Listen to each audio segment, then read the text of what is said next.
from last session.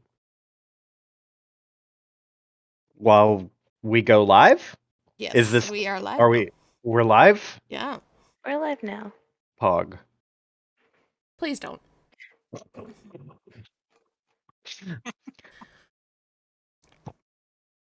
Anyone want to recap? We headed off to the races and met a whole bunch of NPCs. We met Ben Getty again, who is still as crazy as ever. We met Kaya's Multiverse Traveler Ben Getty. Huh? Multiverse Traveler Ben Getty. Yup. If anyone could figure it out, he can. And we also got Kaya's worker friend that is Hot Ben Getty, apparently. He just has the same like outward superficial appearances. He's not like the Tinkerman type. He's just like he looks like BJ Blazkowicz from fucking Wolfenstein. Don't try to over-explain it. You explained it vaguely enough that Hot Ben Getty is acceptable. So Oh, okay. They just have the same hair and eye color, right? That's it. Hot Ben And Getty. skin color. That's Hey what guys, color, yeah. just so you're aware, there are a bunch of cop cars outside our house with a bunch of guns. So if I die, that's why. For Wait, real? what? Are they Piper? aiming at you? No, they're not aiming at me, thankfully. But The fuck? What's going on? Piper. it's like in our complex though, so it's kind of spooky. Move your laptop down to the floor and lay down on the floor. Yeah. Make sure all the doors are locked. Stay away from Curtains the are window. drawn. Yeah. Well, my bed's next to the window, so that's not happening. Get on the floor. Get on the floor. Everybody floor. walk the dinosaur. Have Iris get on the floor too. Okay. As Okay, but I'm sorry to ruin the pace with that, but let's continue. Oh, you're good. As Holy someone shit. who's had like the cops like skulking around outside before, just get on the floor and don't go near the windows because it makes them nervous. They flat out told me. So we met Kaya's two NPCs. We've not run into either of Piper's NPCs yet. Piper also forced Legacy and Kaya into a shopping trip with Which didn't get any mention at all, by the way. very overbearing robot. Mm-hmm. And then Legacy ran into Hijack, who is very clearly up to sus shit. And then ran into Marcus, who's still trying to figure out what the fuck is going on with these roommates. And then the race is about to start. Yeah, the race is about to start. I almost forgot. Linda's got a stun gun. Linda's got a stun gun. Yeah, Linda's got a fucking stun gun. That's totally not going to be a problem later. Yeah, it'll be fine. I can't wait to see Linda's awkward NPC. I was actually gonna hand it to you, Kaya, or to Ben Getty, to like fire at the motorcycles. Oh, don't give Ben Getty a stun gun. That sounds like the worst idea. Shit. I mean, gotta fucking warn him. Multiverse Traveler Ben Getty. Yeah, multiverse. That's Ben Getty like, oh, I'm gonna fire at this guy that's trying to like kick us off the bike and then accidentally shoot Kaya instead. Fucking no.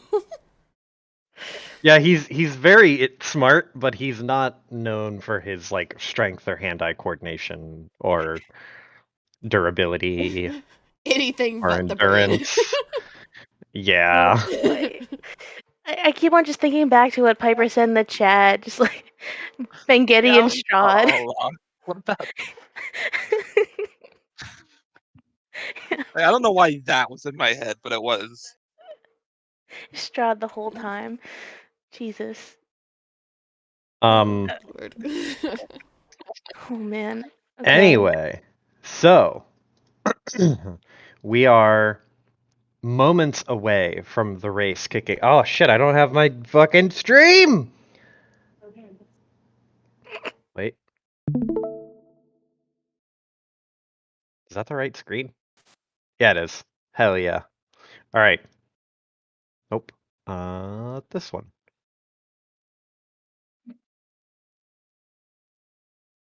Probably something like this. Yes. So, if you recall last time at the tail end of the session, a sharp-suited man, literally sharp-suited, similar to the type of suits that were worn by the people in Samurai Warrior. This guy walked out with a sheen, smooth, face-plated helmet with like no features on it. In a very simple black sport jacket with matching pants and white shirt with no tie, and he started to corral all of the racers to their bikes. As you, Kaya, as you're started to be herded towards the center square area where all the bikes are and everyone's kind of gathered, you notice that you are the only one with a passenger, which everyone is kind of confused as to like who this dude is and if he's a part of someone else's crew or if he's the racer. And then you walk up, and then they look at you and they look at him and they're like, "What?" You also see those like kind of edgy street dudes who all have the various shades of like green, yellow, and like slightly orange-ish neon colors. They are watching with a close eye, but they are off to the side. And you see someone standing over near your bike who you recognize immediately, but otherwise had thought you wouldn't see probably until after the race. But you see Chains, who is a tall black man with like kind of average build, a little bit of a belly. He is wearing similar clothing to what what's the other guy's name? God damn it. Bastion. Yeah, he's wearing similar clothing to what Bastion is wearing. A type of like a overalls or construction suit, something typical of like a grease monkey. And he's got a bomber jacket over top of his shoulders, or over top of his overalls. And he looks a little sheepish, but he sees you and he just goes, "Hey, there you are. I was wondering where you were. Sorry about not being here." Are you sorry about not telling me how big this was? Look, last I saw, I heard it was gonna be maybe 10 people. And this blew Maybe. up way more than I anticipated. And you look around and you can see it is about twice as much. It's like probably almost 30 people in the race. And he kind of scratches the back of his head and he just goes, "Yeah, sorry." Look, I'm not mad. I'm just very disappointed in you. Okay, well that means you're mad, but that's fine. So what's up with the he gestures to Ben-Getty, and Ben-Getty just goes through his helmet. He just goes, "The what?" Like stares him down. And just goes. And Chains just looks at you and just goes, "What's up with him? Why do you got a passenger?"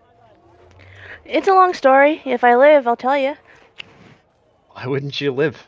I mean, like, it's a race, sure, and it's like dangerous, but come on, it's a race, right?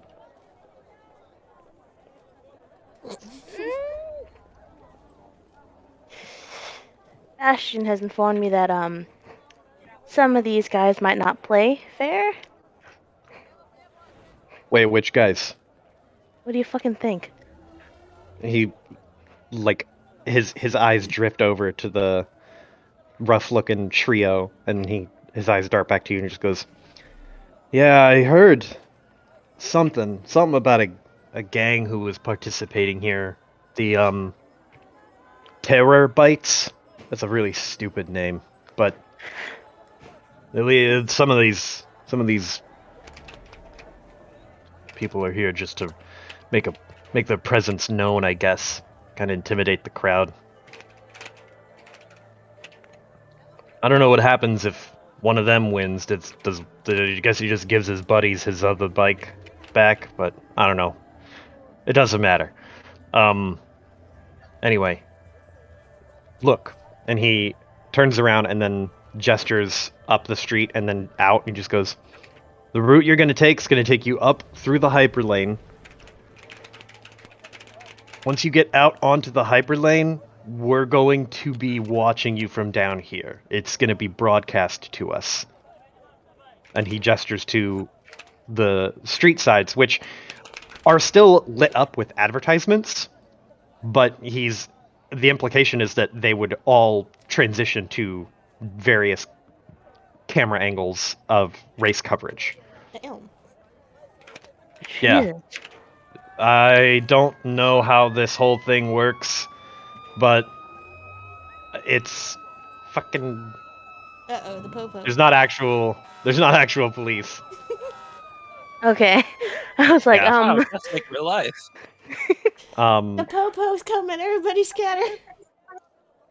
They just come, bust in, take up the headset, start RPing with us. heard you guys are playing Hardwired Island? You guys need to sit, you're right. I already got a character sheet. Hold on. Oh my god. So so he gestures and just goes, "Yeah, this whole thing is a lot more better funded than I thought it would be. Kind of weird. But whatever. It'll How'd you be hear about this? How did I hear? Well, initially I heard about it from one of the people at the what the hell's the bar called? The one we used to frequent all the time? Right, End that of the one. End of the universe, something like Yeah. that. I heard it there. There were people talking about it, and so I figured, hey, well, I want to go check this out, and I looked into it. One of the people I was talking to was some kind of scuzzed out looking circuit head, typical hacker type. But I don't know where he heard about it. I didn't ask. I didn't really think to ask now that I mention it. Maybe I should have asked, but at the same time, this is the kind of thing where you're not supposed to ask, You Mhm. just kind of show up, do your part, and then don't tell nobody. But, regardless of that, the guy with the suit and the smooth faceplate is meandering from different groups to and fro. As he meanders around the outside edge of the square, talking different groups. When he leaves the group, they all mount up onto their bike and start the engine. He goes, "All right, look." And he looks over. Chains looks at you and then looks at Ben Getty and then looks back to you and just goes, "I don't know how you're gonna do with the passenger, but hopefully the weight isn't gonna be an issue. An extra, well, honestly, he's pretty small." Ben Getty just indignantly glares. But good luck. Don't let anybody get too close, especially if they're I don't know, gonna play rough. But good luck. And he slaps you on the shoulder and gives you a thumbs up. "I'm gonna go find Bastion." And he starts heading off into the crowd. All Ben right. Getty, like, with his helmet on, he just like, "Wow, you got set up." Fucking tell me about it. Well, and he turns and like starts to approach the bike and then like stops, reconfigures. He like puts a leg up and then puts his leg down and then kind of approaches it from a different angle. He doesn't really know how to get on. Oh. Oh my goodness. It's a lot taller than I thought. Is it? I mean, I kind of built it specifically for me, so maybe. Do you need help?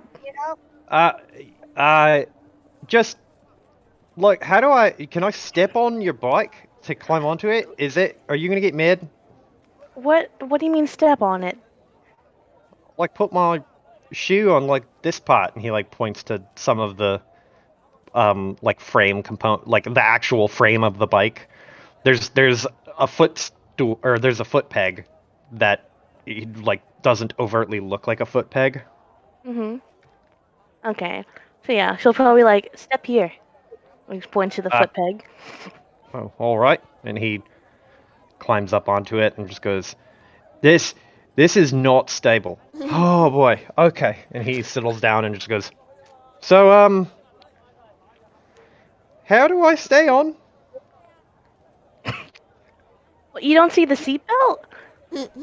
He just goes like, "No, yeah, I get it. And there's no fucking seatbelt. I know. It's haha, very funny." All right. Well, what am I just supposed to squeeze my thighs together and just pray to fucking God that I don't give out halfway through the race?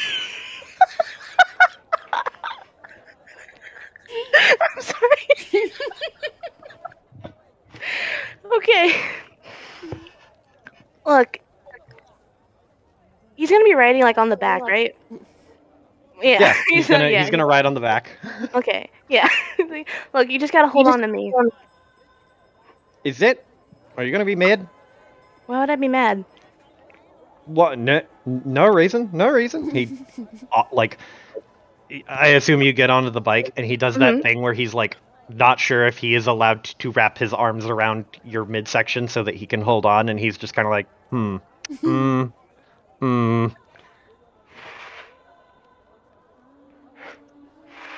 Oh my goodness.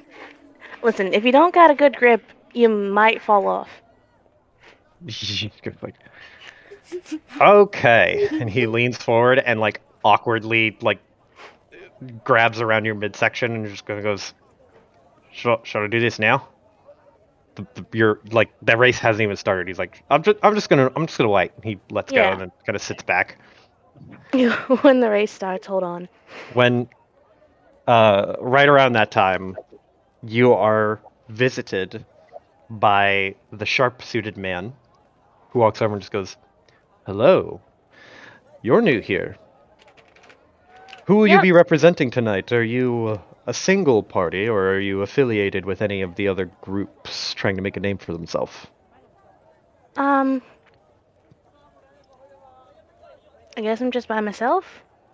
I don't really Very know about well. the groups. Well, there's plenty of people who come here to try and make a statement. For example, and he turns and gestures sort of with his torso, just aiming his head and torso at people, and he points to a group of a group that you hadn't really noticed till now, but they have a much older make and model of motorcycle, and he's they're a couple of like various body types of all white men who are in kind of retro gear, and they have a lot of American flag and stars paraphernalia all over their bikes. He just goes, they are representing the Freedom Feds, Gag. some new and upcoming booster gang of some sort. Very patriotic sort. Very patriotic. And of course, you have the Terror Bites, and he gestures to the three neon, like, neon and black geared guys who are head to toe covered. He looks back to you. I assume if you're racing solo, then if you lose, you're out of whatever you have brought with you. Some of the people here who are represented or representing some other gang or affiliation have ponied up collateral in lieu of a bike.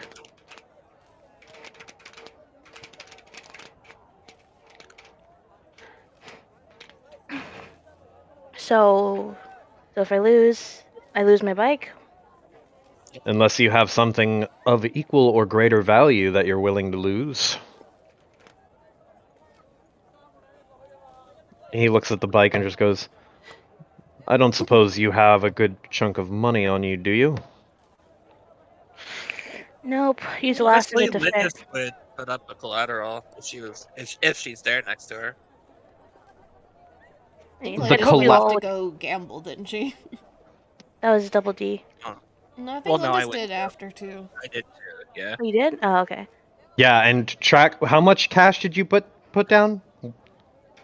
2? I think I put down 2 or 3. I didn't mark down what I did. I think it was 2. Oh. 2's fine.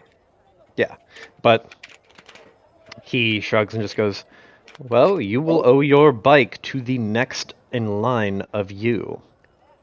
The bets go up. So, for every place that you lose, you owe the next person. Immediate next person, not all the way to the top. Okay. But I'm sure that won't be a huge factor. You'll just come in first, right? At least that's what they've all said. So theoretically, if she lands 5th, Clyde goes up to 4th, but whoever comes after her owes her their bike. Yes, they would owe her some form of collateral. As long as you're not dead last, you will win something. Okay. She's gotta not be last, right? Yep.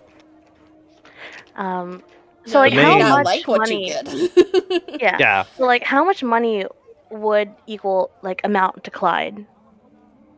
How much Like how cash. much cash?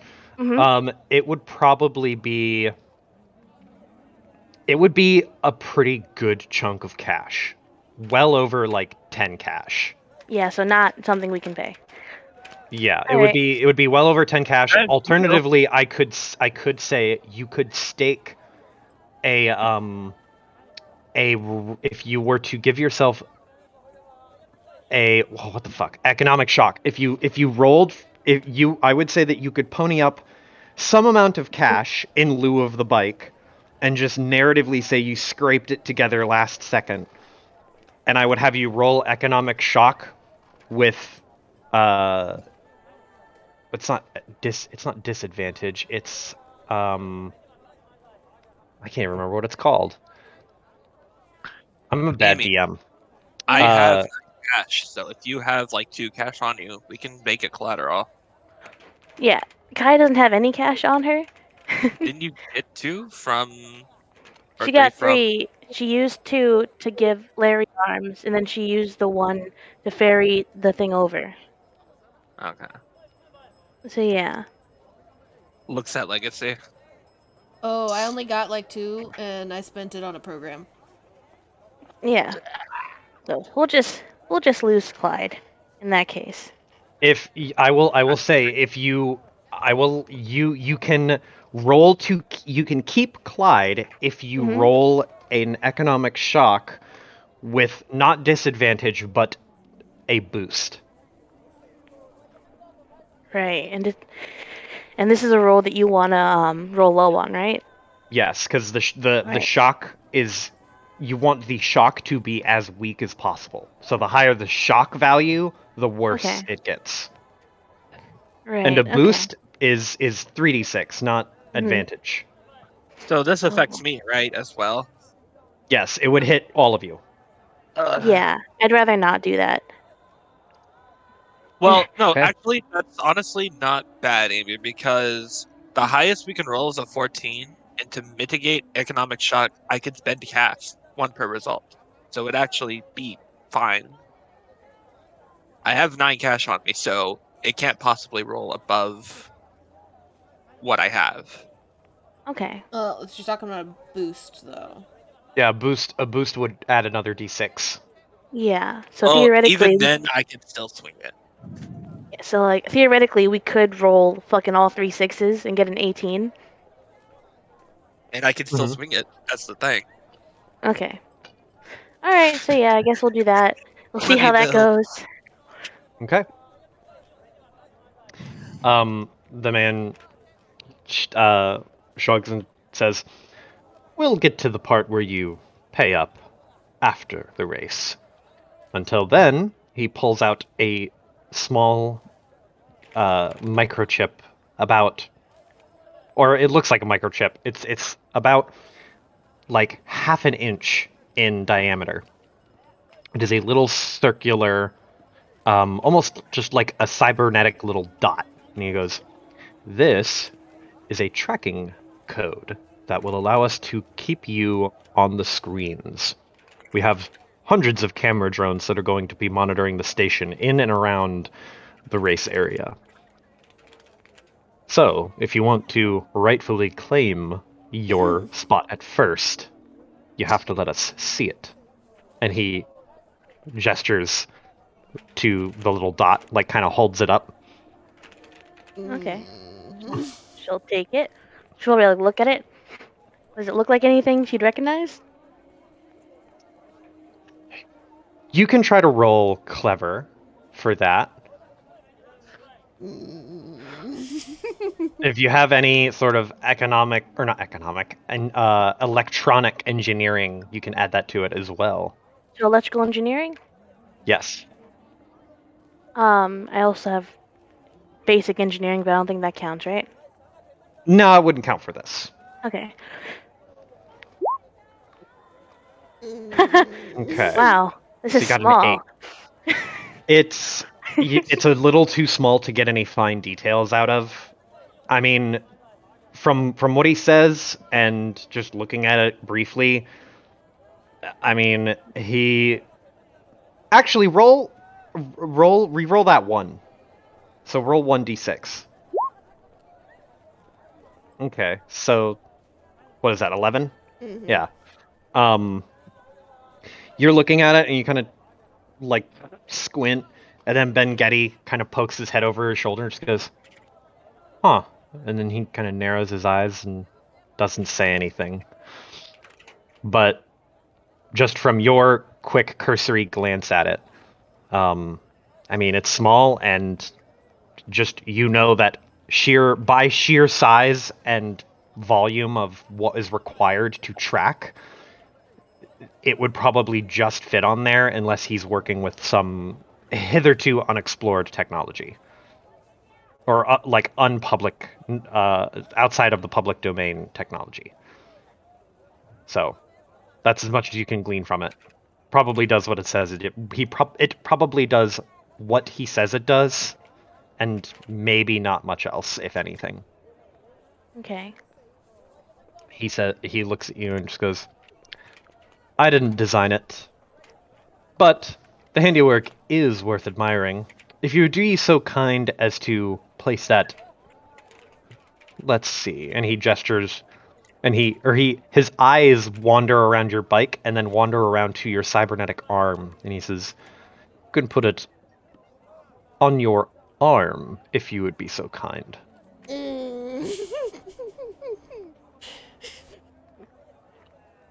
Could I put it on my helmet? She like looks at like the giant space helmet she's got on. No, you have the invisible force helmet. Oh yeah, like, could I just put it on my suit? There's no real way to read his features Mm-hmm. because he's just got like a blank screen for a face. But you get a sense of just you get this sense of unease, and he says, "You may tuck it underneath so that it's not exposed to anything flying out and about as you're headed down the track and possibly out onto the hyperlanes. Any sort of debris that might hit you could damage the technology. And again, if you lose that, we cannot guarantee what your position would be in the race." Okay.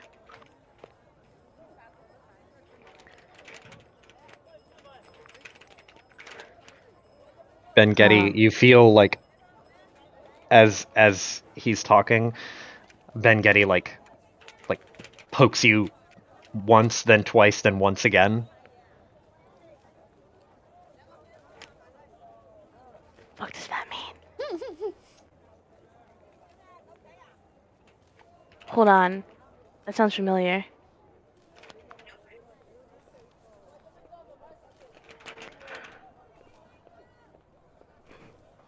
So Never mind. What'd you say?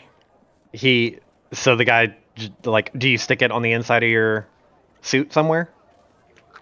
I'm sure there's like. She probably doesn't have it zipped up completely yet. So she'll probably just like stick it on like the inside of like where the zipper is. Because she wants to fucking turn around, see what the fuck Ben Getty's going on about this thing as soon as this guy leaves. Okay. So you once the man is waiting for you to affix it to your suit, like pretty pointedly waiting. Yeah, she does. She sticks it in to her suit, zips it up. There's a brief pause, and you can see his head like tilt left and right, and then he goes, "Thank you. If you don't mind, I'm going to meet the last few racers. Feel free to start your engine and prepare to race." And he starts to walk away, and then, or he walks away. Ben Getty just goes, Did you get my message?" I don't know what the fuck that means, but like, here, look at it. She like pulls it back out. He like looks at it and just goes, "This is some fucking special looking shit right here.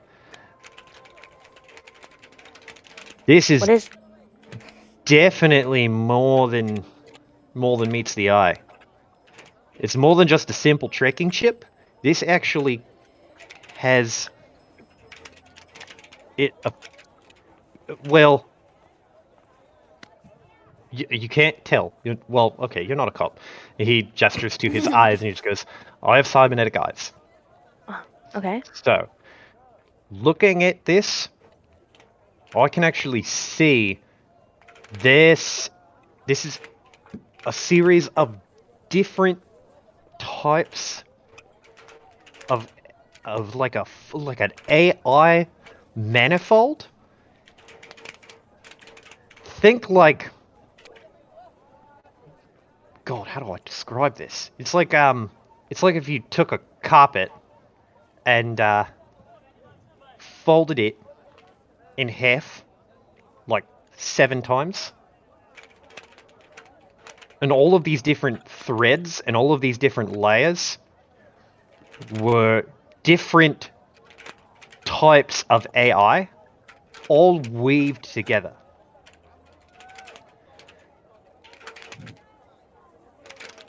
So That tiny thing, that is some weird tech.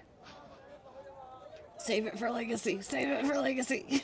Very advanced. I don't know what that thing can do, but it definitely can track you if he says it can. Could probably do a lot more too. So is this a thing that I should be worried about? Well, it depends. Do you want it to know where you are? You know, on second thought, it might be able to record audio. I don't know. Doesn't seem to have a microphone. But then again, this is clearly beyond me. All I can tell is that it's really fucking confusing. Doesn't make any sense looking at it. I'm gonna shut up now. And he just leans back from it. And then kind of hides behind your shoulder, but his eyes are locked on it. You should stick it back in your pocket. So not on my arm, right? I would not put that on my body anywhere. That's what I thought. Okay. I also want to point out, since you just introduced us to the fact that Ben Getty has cybernetic eyes, all he saw of Legacy was a fucking laughing gremlin face. Yes, that he is incredibly disturbed by your friends. I just want to make this clear. You want me to go out into the people with guns? Okay. Wait, what? Wait, what? Don't I have to go into outside the... and give a paper to someone, so I'll be right back. No. No, What? that sounds like the worst idea. Piper, What's don't going on? die! Don't die! What the fuck? We hear gunshots. What's going on? We know we need to do something. What? I don't know. How? What Oh, can we God. do? Well, I'm not sure. Be a very different type of Yeah. Twitch stream. Fucking court case Yeah. material. Fucking we got the VOD up. Make sure we have evidence. She was innocent. Download it. The only thing she's guilty of is being a nerd.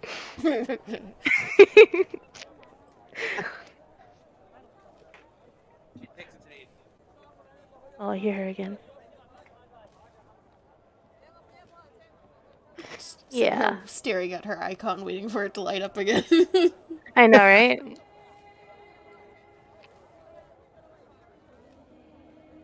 Just what the fuck? False alarm, boys. It's just a bunch of weebs. Alright.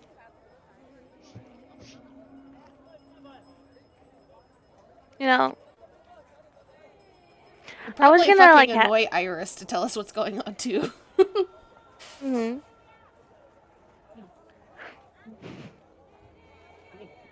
just waiting. I didn't realize how dangerous this race was gonna be. I So. want Legacy to get her hands on that thing. I want it. Yeah, so I have a question. For this race, are you gonna be going like back and forth between the others and Kaya on the race during the race? Sort of. It'll be a little bit of that. Okay. What'll probably happen is I will get to a point where like there's different like checkpoints, quote unquote, in the race. At which point, whenever you get there, I'll be like, cool, back on the ground. Okay. So I just wanted to know,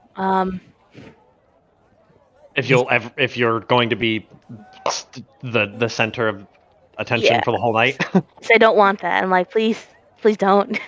No, you need to be, because Kaya didn't get to do a whole lot the other sessions, so this is your turn. I feel like I did a lot more than everyone else last session. Not talking about last session, I'm talking about the fucking heists. What about the Oh. hut? Ah, Piper's alive. You're alive! I am alive. Yay! Why do you have to go talk to the people with the guns? Oh no, I had to go out to the people with the guns, but I didn't have to. Wait a minute, you're going on a date with the people with the guns? Yep, Wow. all of them, all 20 of them. What is, like, do you Nice. know what is going on? So Iris talked to a neighbor, and apparently there was a parking dispute, and one of the neighbors pulled a gun. Fucking What? stupid. Wow. Fuck? Very chill. That's how I understood it. Very, very cool and normal to do that. Anyway, so fuck, where were we? Ben Getty like looking at the weird thing. Yeah, I was gonna ask, like, is there any way to communicate to Legacy to get at the fucking bike as soon as we pull in to get her to look at this? You could wave Yeah. or shout. Can I message her? I mean, you can pull out your phone and message her. Yeah, just let her text. Just fucking like text Legacy. It's like, hey, weird tracker thing they gave me. A lot more in it. It's small. It's weird. It's complicated. Come look at it as soon as I come back. Don't hesitate. They might take it away. From the Send. race? Like, meaning... Yeah, as soon as okay. I get back from the race. It's like, don't, like, fucking be there ASAP, because they might just come collect it immediately. The one benefit that you have of Legacy is her phone is attached to her fucking arm, so she will always get the text messages. Mhm. There is no, I Yeah. didn't see it. Imagine being left on red in the most unsubtle way possible. Anyway, Right? so you send your quick message, and right as you send it, Mm-hmm. the last of the motorcyclists engines kicks on and revs, and it like Ben Getty's like, okay, are we going now? Yep, you ready? Yeah, Kaya starts. No, absolutely. engine. Okay, and he wraps his arms around you immediately. Yeah. I don't. God. What? Okay. Sorry. This is me being chaotic. Ooh. Okay, we're gonna do it. Chaos Sorry, go on. rolls. Chaos rolls. Okay. So, you start your bike. Mm-hmm. On all of the LED screens, there is a countdown timer as the dude waves his hand, and like this, the LED screens all show a big like digital like ESPN animated 10, 9, 8, and all of the bikes just like all of them just revving and like turning over and getting really amped. Everyone's like super tense, and as it gets down from 3, 2, Mm-hmm. 1, you are going to roll me effectively a prep roll. What? So here's how this works. Hold on. Let me get this fucking. We don't need any of this shit. We need. Where is it? This one.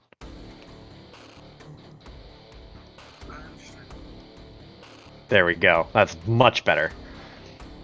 Okay, so here's how this works. You are going to make me a prep roll using your motorcycle skill as a boost, or as a bonus. Okay. Would I get anything from being team mom, or is it only during group prep Yes, rolls? you would I would say that you get something for Team Mom because that does apply. Hold on. Does During it? prep. Your first group prep roll only takes a day.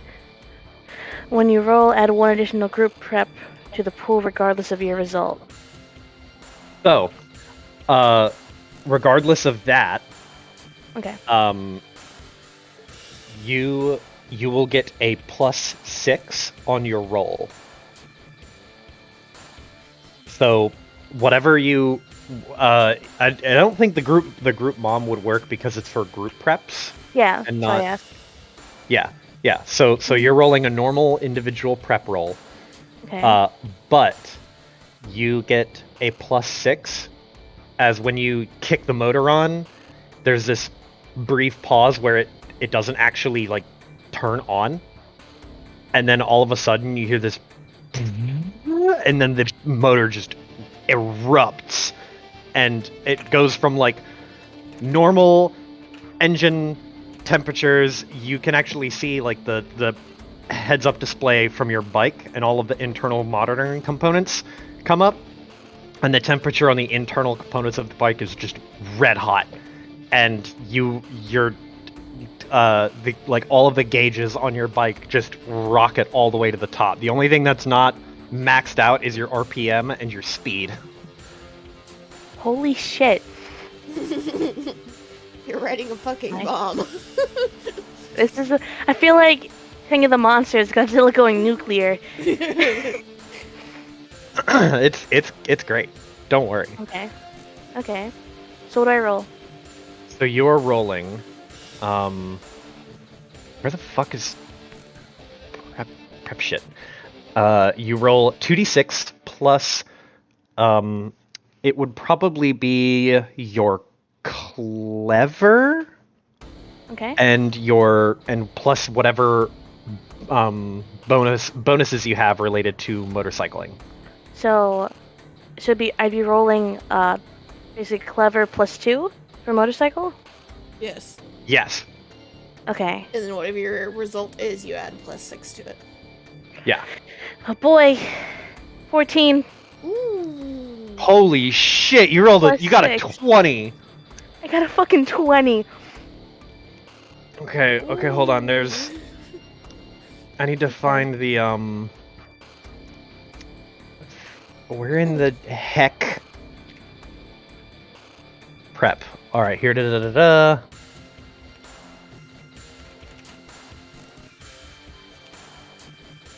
Difficulty increases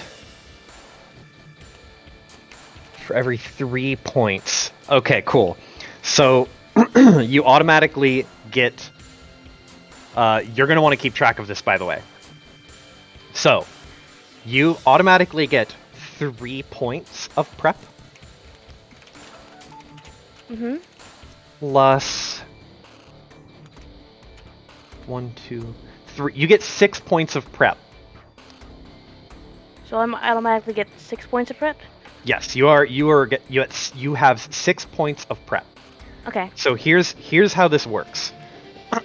As you go through the race, you are going to use prep to effectively make moves, either passing someone or rocketing ahead or catching up, whatever you need to do.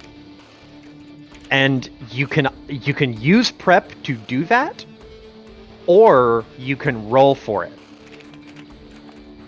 And you will get prep at every checkpoint. So you'll have an additional chance to get more prep at every checkpoint. There are Prep or roll prep at every checkpoint. you will roll prep at every checkpoint. Okay. Ben Getty's device automatically gives you 2 prep every time. Okay.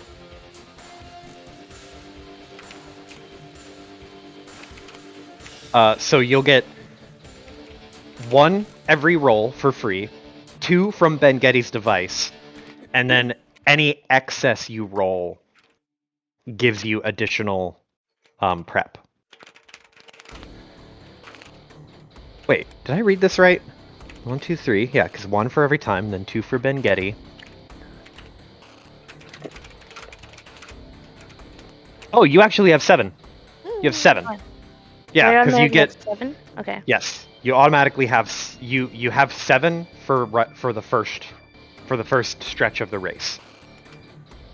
So this race is divided into 3 major stretches. They are not all equal in length, mind you. The first one and the last one are much shorter. So the first stretch of the race is inside the Sihin ward. The second stretch of the race is the hyperlane, which is the longest part of the race. The last part of the race is the other half of Sihin ward.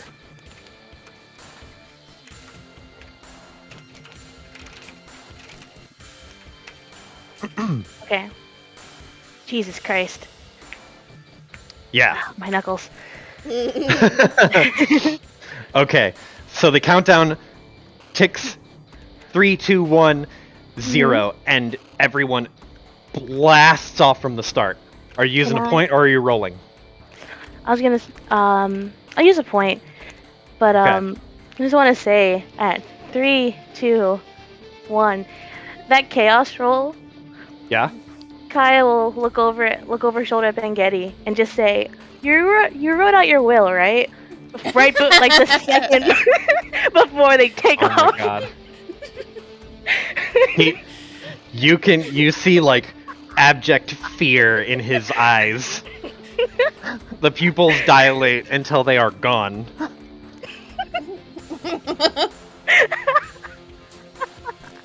Okay. I love You're- that you gave Kaya an NPC that brings out her chaos. It is perfect. Kaya wasn't meant to be chaotic at all. That's Oh, the that's thing. so good. You. How can she not mess I with him? didn't Come even on. give you the NPC. I made the NPC, and you're like, "What if I did this?" Barely clear.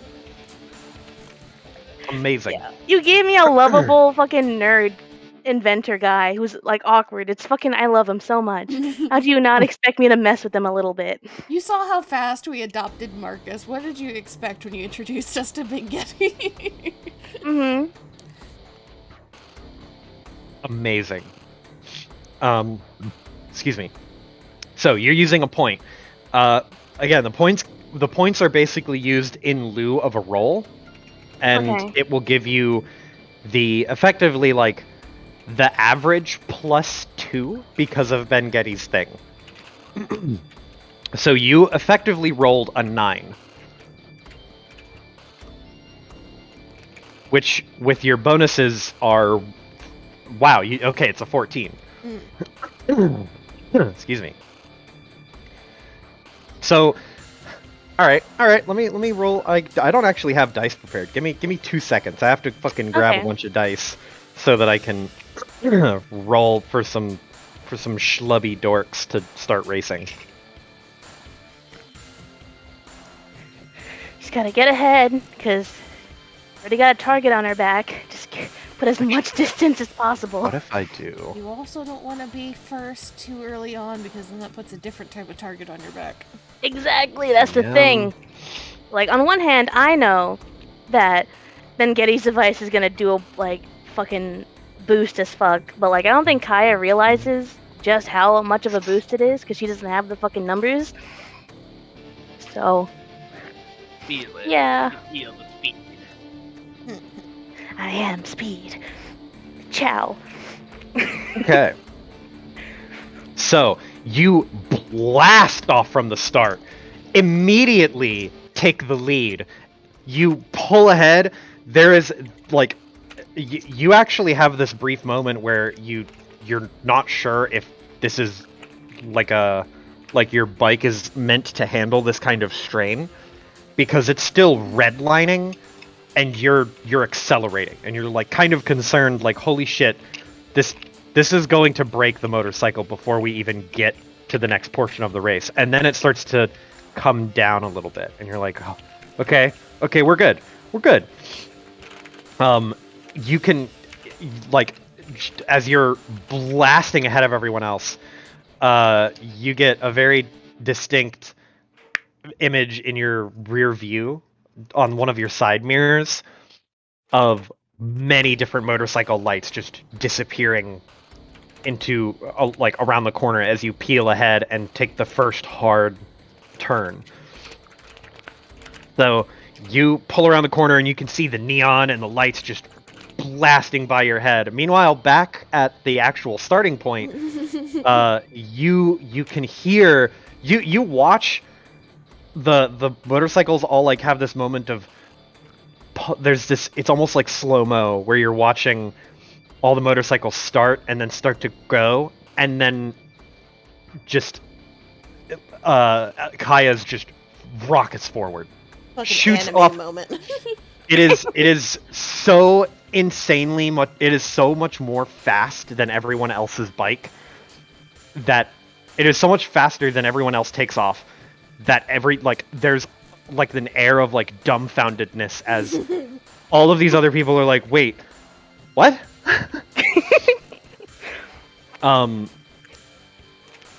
the monitors after the countdown is like ticks all the way down to 0 and it says go. Everyone rounds all the motorcycles around the corner and start rocketing down the streets and bobbing and weaving. You're going up and down and around hills. The LCD screens immediately click on and start to show all different types of angles around the race. And you can see Kaya like easily 100 yards out ahead. Bobbing and weaving. You can see what, like, this, the little form of Ben Getty gripping very, very tightly to her back. As behind her, you can see one of the Terabyte members, and one other racer who seems to be unaffiliated with any other gang, at least not notably affiliated with anyone. This biker is wearing predominantly blue colors with a like bright yellow visor, like lightning bolt style Blue Angels kind of livery. And you're rocketing up and down and moving around the streets. You're seeing Sihin Ward from a perspective that very few get to see it, which is like warped around the front of your motorcycle helmet, as you are one of the few people who has ever been on these streets when no one else is here. It is a literally once in a lifetime experience to be on a major highway system on this station and not be around any other vehicles. As you are shooting up and ahead, you come to the first big turn. As you hit this turn, you start to enter into the main highway system, and this is where the roads will start to open up. But I will need another roll. You can use a roll or spend a point. Oh shit. I don't know. Breathe, Amy. Breathe. When in doubt, chaos roll. I'm gonna flip a coin. Heads I roll, tails I use a point. Tails for using Sure. a point. Okay. So you spend another point. That's another 14, which you just keep the pace. You keep all the momentum you've got going. Your hands. Normally, you would be white knuckle gripping the handlebars, just out of anxiety from going this fast. But something about this has just clicked in like a deep sense of familiarity. Like, you've ridden Clyde a lot. You know the ins and outs of this bike, and this you know the feeling of the sensation of like heavy, intense riding pressure on your body and on the helmet. You can feel the really, really aggressive vibrations underneath your fingertips as the bike actually like hums and revs and goes through the different turns, and you feel the actual force as you pull around corners and skid.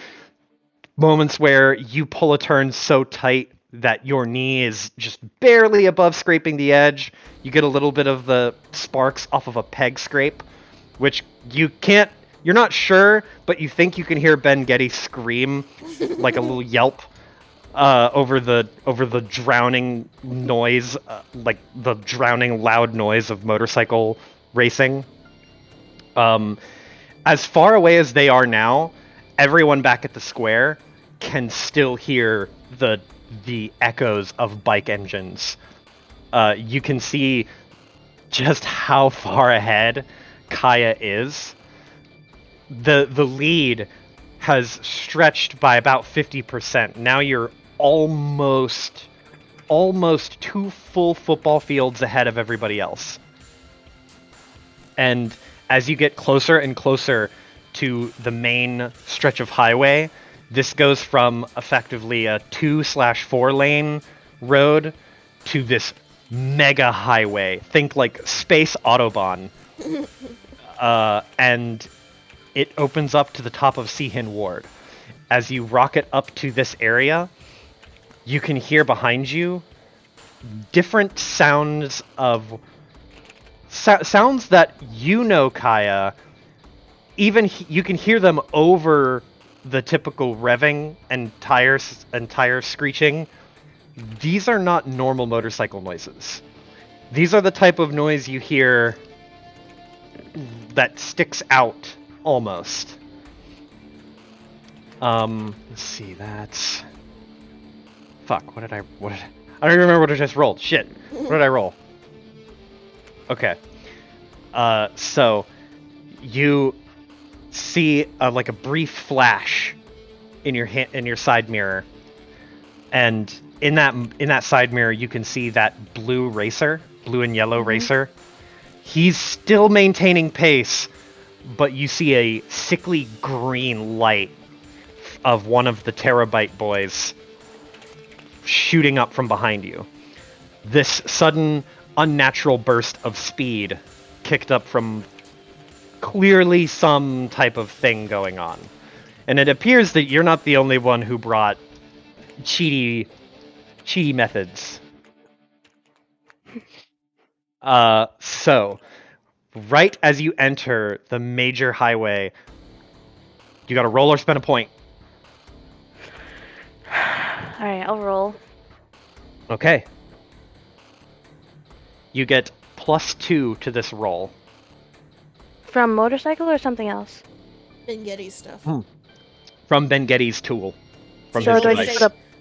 put a so +4 bonus? Yes. Mm-hmm.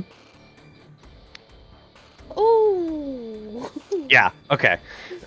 So you're still maintaining strong. Your lead is shrinking, but not very quickly, as this sickly green light starts to grow and grow and grow in your rearview mirror. And behind it, you can see several other lights eke up as they all enter the main drag of the highway. It's at this point that a lot of the motorcycles really start to pick up speed. Now, without the safety of some of the twists and turns kind of hampering their ability to go fast as possible, they can really start to take off. So, wow. Wow, that's bad for him. Okay, hold on. And you see an explosion as one of them crashes. So, as you are maintaining your strong lead, you see a glint, and you're not sure what it is, but you're immediately met by like the 1,000 sparks and a small puff of fire and this careening explosion as that blue and yellow racer just immediately tail wipes. Oh no.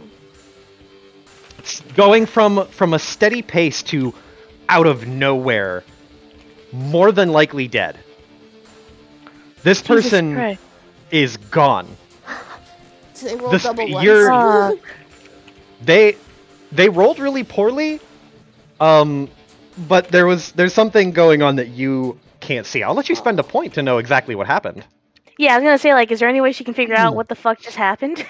Yeah, you can spend a point. So One step. so that would be 4 points left. Yes.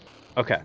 So that glint you saw from you actually saw like the shimmer of something being withdrawn from the side holster on that Terrorbite Boys motorcycle, and then a flash like a muzzle, and then that motorcyclist just went up in smoke. Gone. Fuck. And this Terrorbite boy is pulling up now, slowly encroaching onto you. You're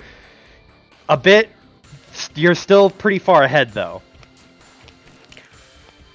Fuck. Do I keep going faster or do I slow? Fuck. Even if I slow down, he'll probably take me out Okay. anyway. All right, roller, spend a point. Fuck it, I'll roll. Okay. Okay. So as you keep pressing the lead, still able to eke out just a few more feet every time, though you can see from behind the group is starting to coalesce a little bit more. You can see more and more motorcycle lights starting to corral around that one green motorcyclist. So it seems as though the whole pack is starting to either catch up or the faster ones are pulling ahead. And at this point, you are on a road that overlooks the broader part of Seahin Ward, where you're seeing the city from an angle that very few ever get to see it from. You're looking over at the city from glued to the road as you rocket over and around on this highway, looking out into this neon sea and you can just see the shadows of buildings stretch and bend. You can see different like pseudo fake cloud systems moving around, made artificially by the station. You can actually see from this angle different sections of the war, or different sections of other wards from above where you're at. As this, you're like in you know the mirror dimension scenes in fucking Doctor Strange. No. It's Yes. oh, it's fine. It's sorry. you're seeing these like twisting, folding parts of the city from nearly impossible angles as you are on roads that are designed to be traveled pretty much at the speed you're going, if not a little slower. You're going faster than you should be on these roads, obviously.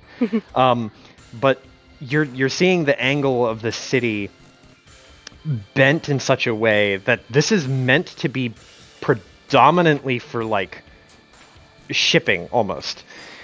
And you haven't even gotten to the hyperlanes yet. Speaking of which, go ahead and make me another roll, or spend a point. Fuck. Okay, that's a 10. Okay, so you were rolling? Alright. Yeah.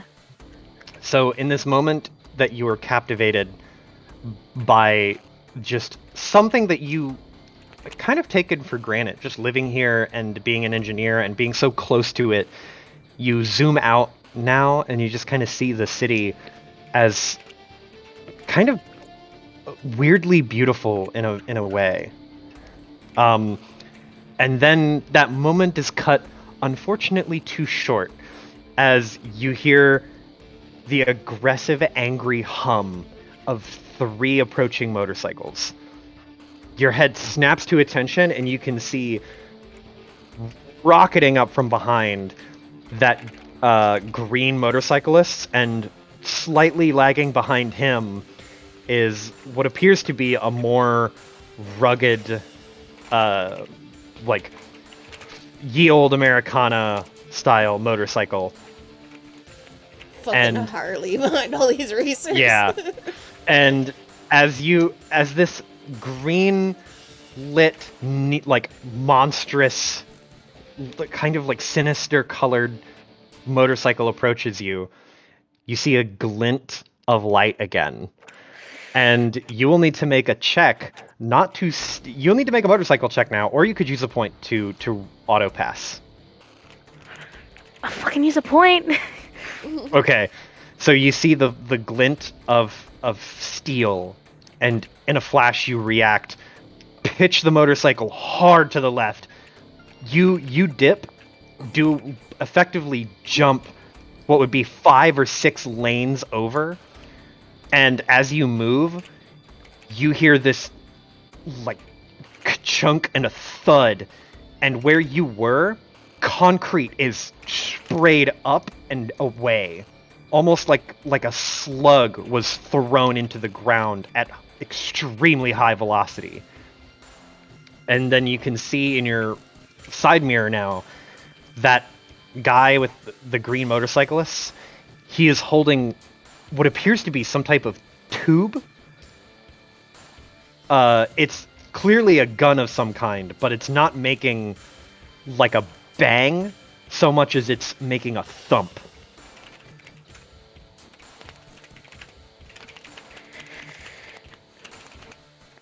Boy. And the Harley man is going to attempt to fuck with him. So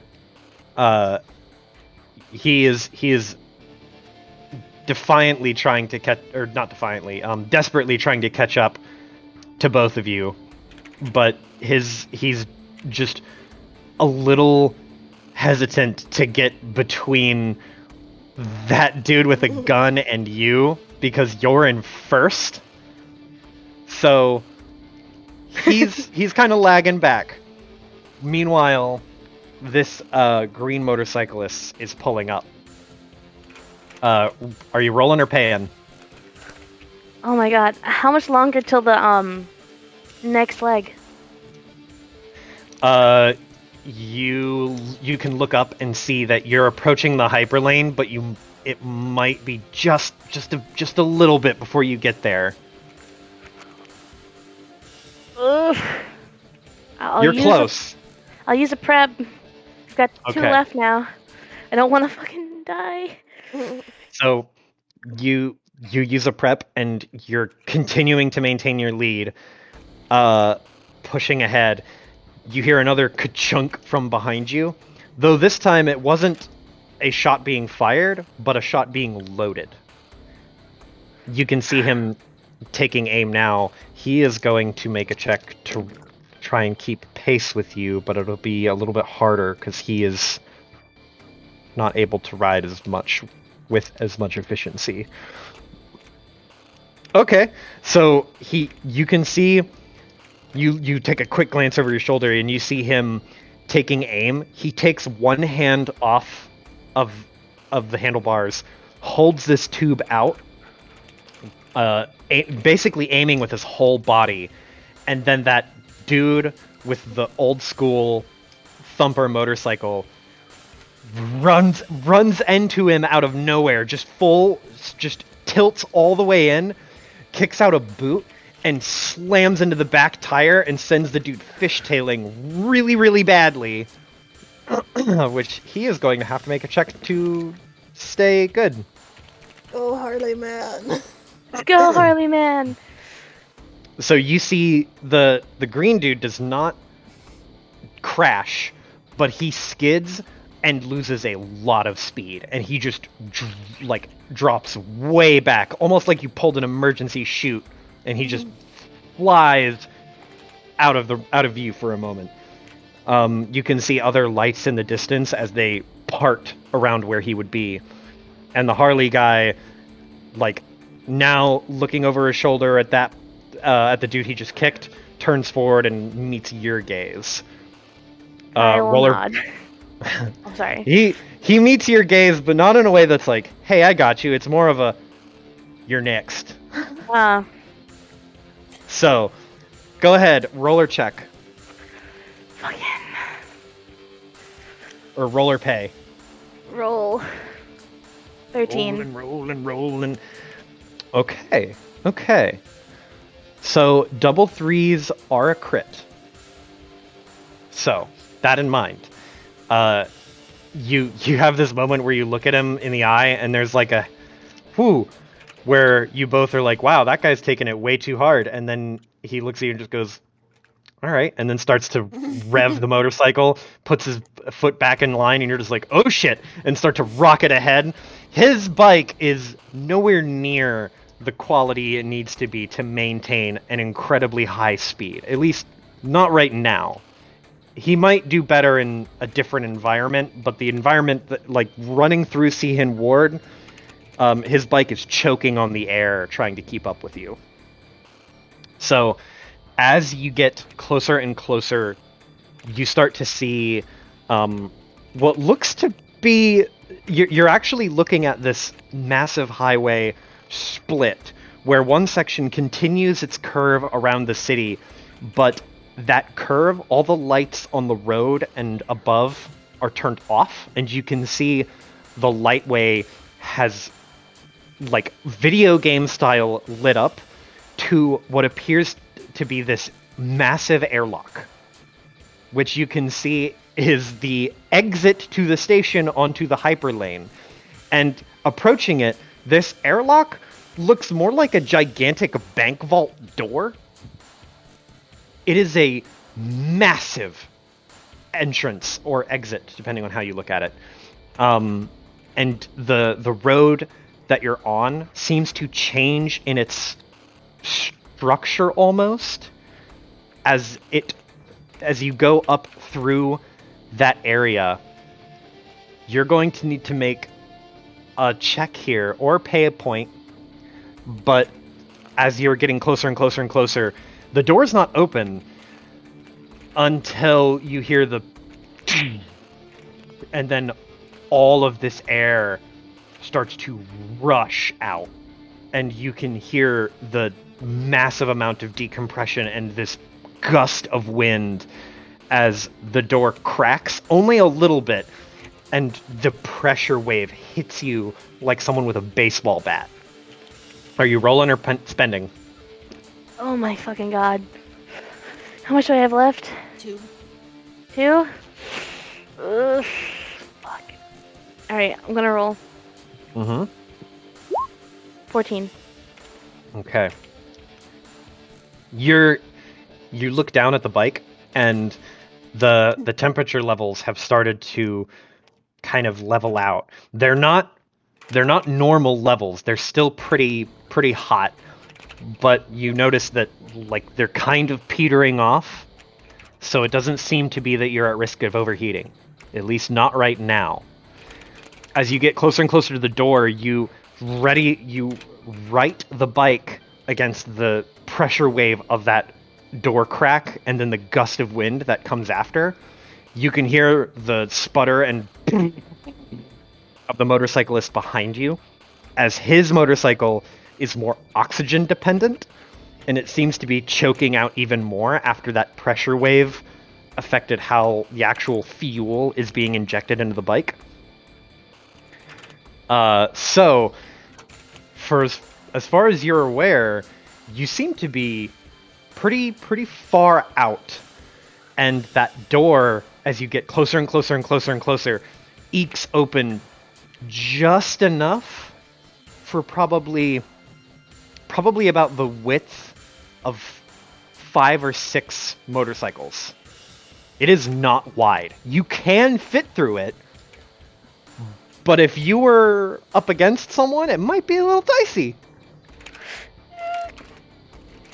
So as you're going forward, you're about to breach that first section. You will need one more check, or you can pay. Fuck it. Damn! Whoa! Holy shit! All right. So you see the door, the crack as it exits out into the vacuum of space, and this entire exit here is going to have some incredibly dangerous consequences for the city at large. But you are so focused on what's happening right now, and your bike is just glued to the road, and you have this moment of zen where the pressure wave and the wind, the decompression, and all of these different factors are impacting you, but you just kind of feel the force going around and shifting your bike left and right, but you kind of go with it a little bit. And almost like water, just following the path of least resistance, but still able to guide yourself. You flow out through the main entrance, and at this point, you are leagues ahead of everybody else. So much so that once you get out into the vacuum of space, you rocket through the airlock area. You hear this psh as the pressure starts to fade, and you are greeted with just silence. As there's no air for any of the sound to travel, you hear you can feel the pressure of the vibration of the motorcycle. You can see the road is actually, it's more like a road in quotation marks. It is it's sort of like an F-Zero road, where it is a massive supporting pylon structure that it is, it is magnetized so that shipping containers can move along it. And vehicles that are designed to be on this are built in such a way that the magnets there's not tires on them. They are magnetized to it.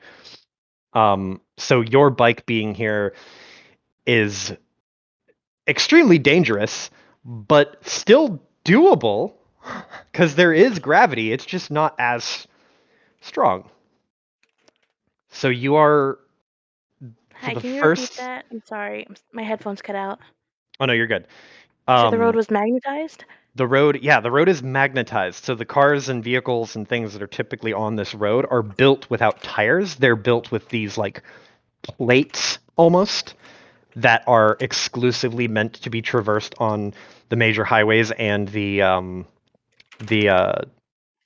my god, I can't remember the name of the thing. Hyperlanes. Lanes, yes. But your bike can still work here because the artificial gravity of the station still affects you. It's just slightly weaker. So Okay. you, I think for the first time in probably any reasonable human's life, Mm-hmm. you are careening through space on a motorcycle, and you look to the side, and you can see the station start to fade away, and your sense of distance is so skewed now, so incredibly warped. It feels like you are immediately just an impossible distance from home. Like you are beset by this anxiety and almost instant um thalassophobia. So make me a cool check. I was gonna say this feels like rolling sanity. Essentially. If only. If only there Yeah. was a sanity meter. Would I Maybe have any someday. bonuses to that? That depends. Do you have any bonuses that you think would apply? I mean, hold on. She station worker. She knows. I mean, she worked on the station itself on the solar panels. I will say you've been in space before, so the nature Mm-hmm. of this is familiar to you in that sense. So I will let that apply. The check is difficult, but I will let that apply. Okay. Just looking at everything is like I have a bunch of defense things. I don't think this counts as defense. No, never mind. That's clever. Never mind. All right, let's fucking do it. Oh wait, that's a Oh. +1. So it's 6. Ooh. No. So you also have the +1 from your station worker, so it's a 6. Yeah. Okay. So Ooh, how the you mighty have fallen.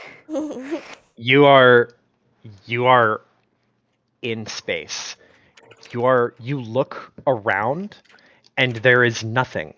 And I don't mean as like less substance or less to look at as in you see fewer parts of the station. I mean when you turn your head to the left and to the right and look up, there is nothing. There is no matter. It is empty. Entirely empty. And there is just an unnatural wave of fear that just hits you all at once. This anxiety of like, if one thing goes wrong, you are dead. Ben Getty is dead. You are going to rocket out into infinite nothingness. Your aunt will never see you again. She'll never know what properly happened. Ben Getty, you don't even know if anything about him or his family. You can't hear him. There's no communication. He can't tell you if he wants to stop. Even if he did, you can't. And you just panic. And for a split second, that panic almost tears your hands off of the handlebars and off of the controls. And back on the ground, Whew. Kaya, you or Lindis and Legacy, you can see Kaya just absolutely kicking every kind of ass. She has fucking vanished into first place to the point where, like, the camera drones that are following her, the footage is almost boring to an extent because it's just kind of her being way out by herself for a good chunk of time.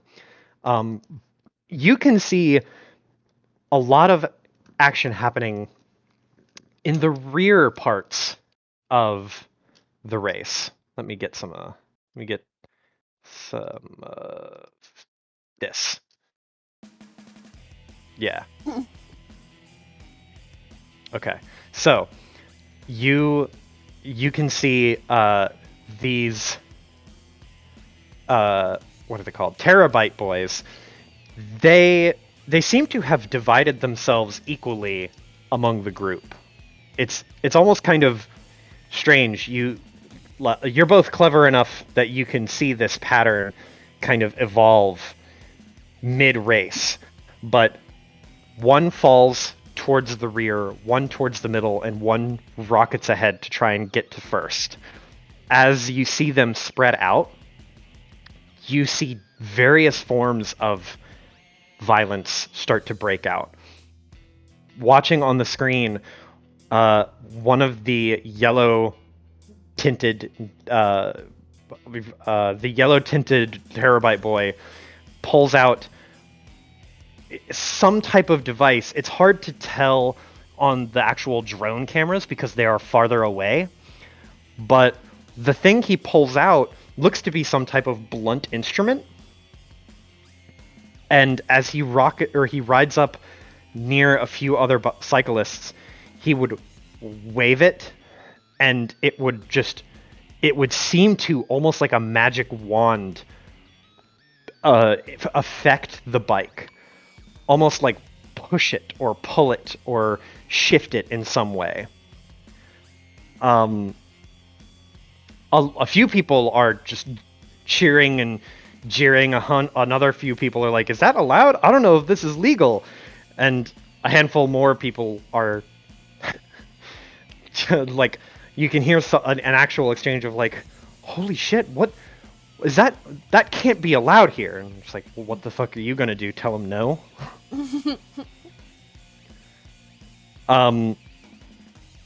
At around this point of the race, they have not yet made it to the entrance to the major parts of the city. So you see a lot of twisties and tight turns around city corners in Seahin Ward.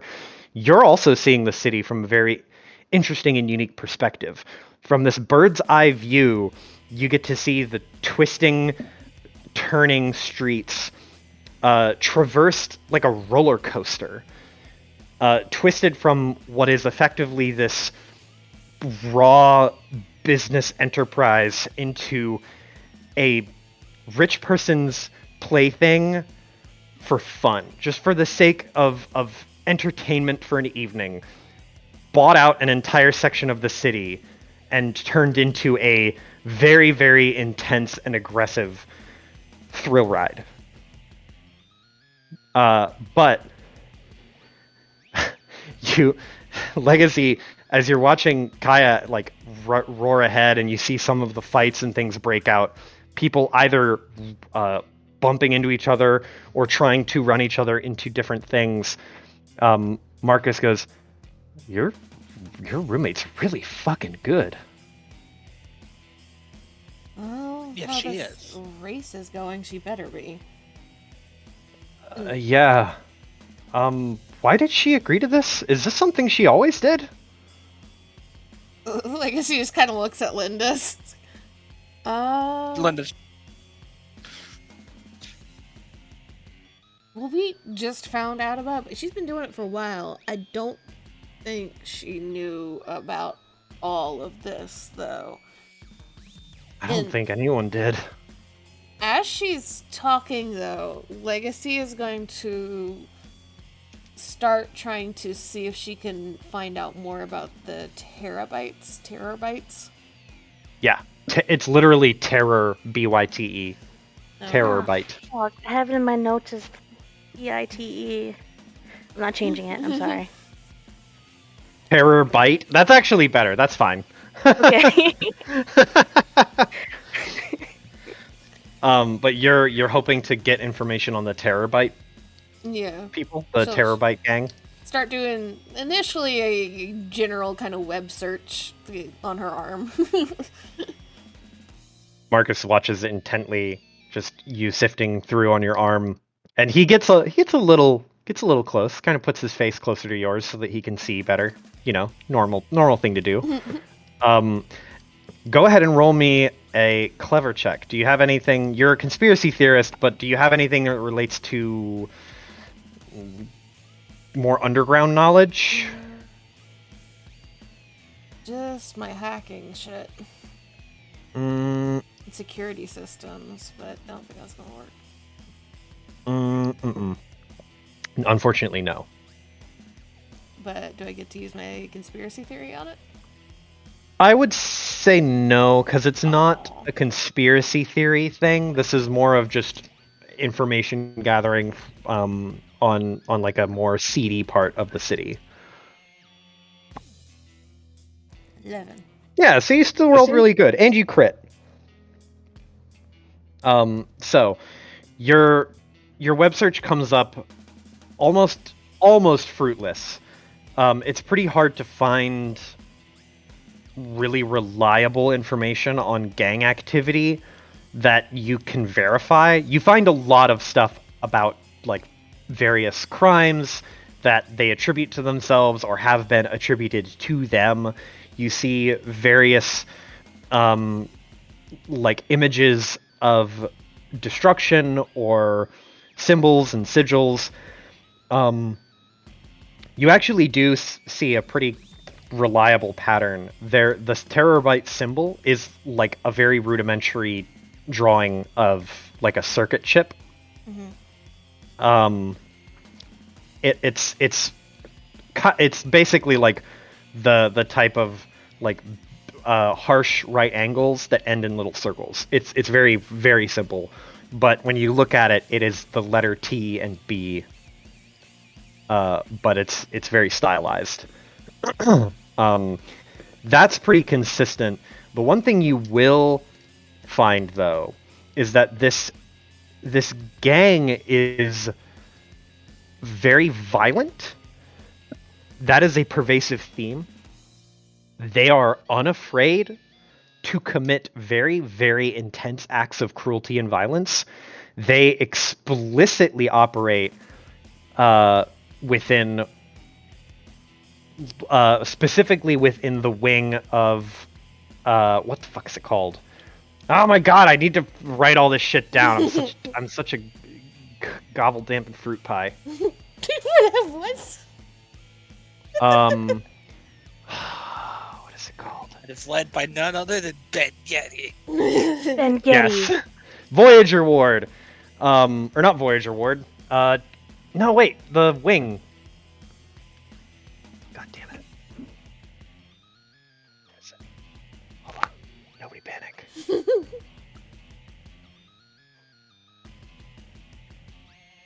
Vern, the Vern station on that wing, they are almost exclusively quote unquote based on that wing because it has the highest number of like populated wards. But obviously from well, no, you weren't privy to the conversation Kaya had with the race head.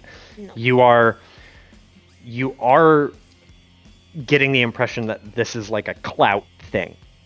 You can very clearly understand, or you get a very clear image that they are violent people who want their name to be known. They want to be recognized as being like powerful and people to not be fucked with. There's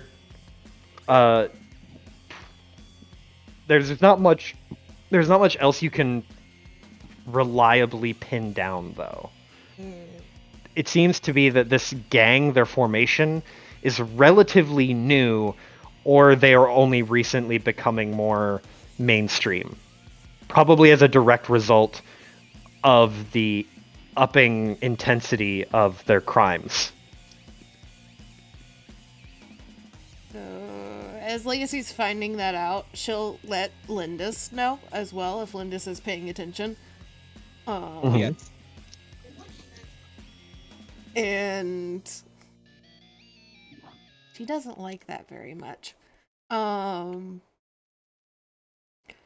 Lindis, you just get this moment where Legacy pauses in what she's reading in like one article or something, is meets Lindis's eyes like, they kill Kaya.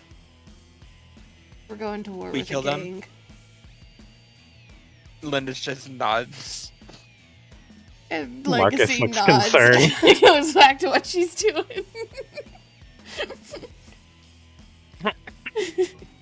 Marcus like scratches the back of his head and says, I don't want them to kill your friend. What do you plan on doing to this gang, though?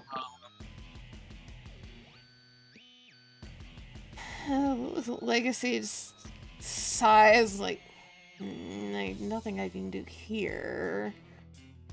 And she kind of looks around, and I'm assuming there's no like random computer cafe or any shit around us. Nothing that's open. You could go to one that's closed and break in. Mm. It would not be hard to find. You're in a very, very heavily commercialized, quote-unquote, youth popular sections of Grand Cross. And she starts grumbling like, if I had my fucking computer, that'd be a different thing. Well, you know, the terabytes had to have been somewhere right before this. Let's go see where they were parked. Maybe we can find something. Mm. Lindis, you did work as an information broker, right? Did. That's one You- of my side things. Could feasibly try to parse the crowd and kind of try to leech information off of them, if you like. Yes. Yes. Go ahead and roll cool, and I will give you, if you don't have a relevant specialty, I will give you advantage Okay. in lieu of having one.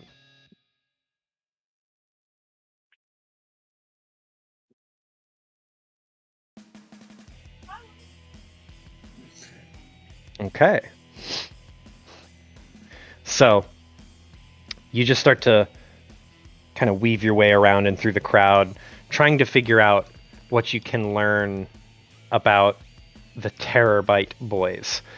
You end up hearing a few people chatting about it after the initial acts of violence.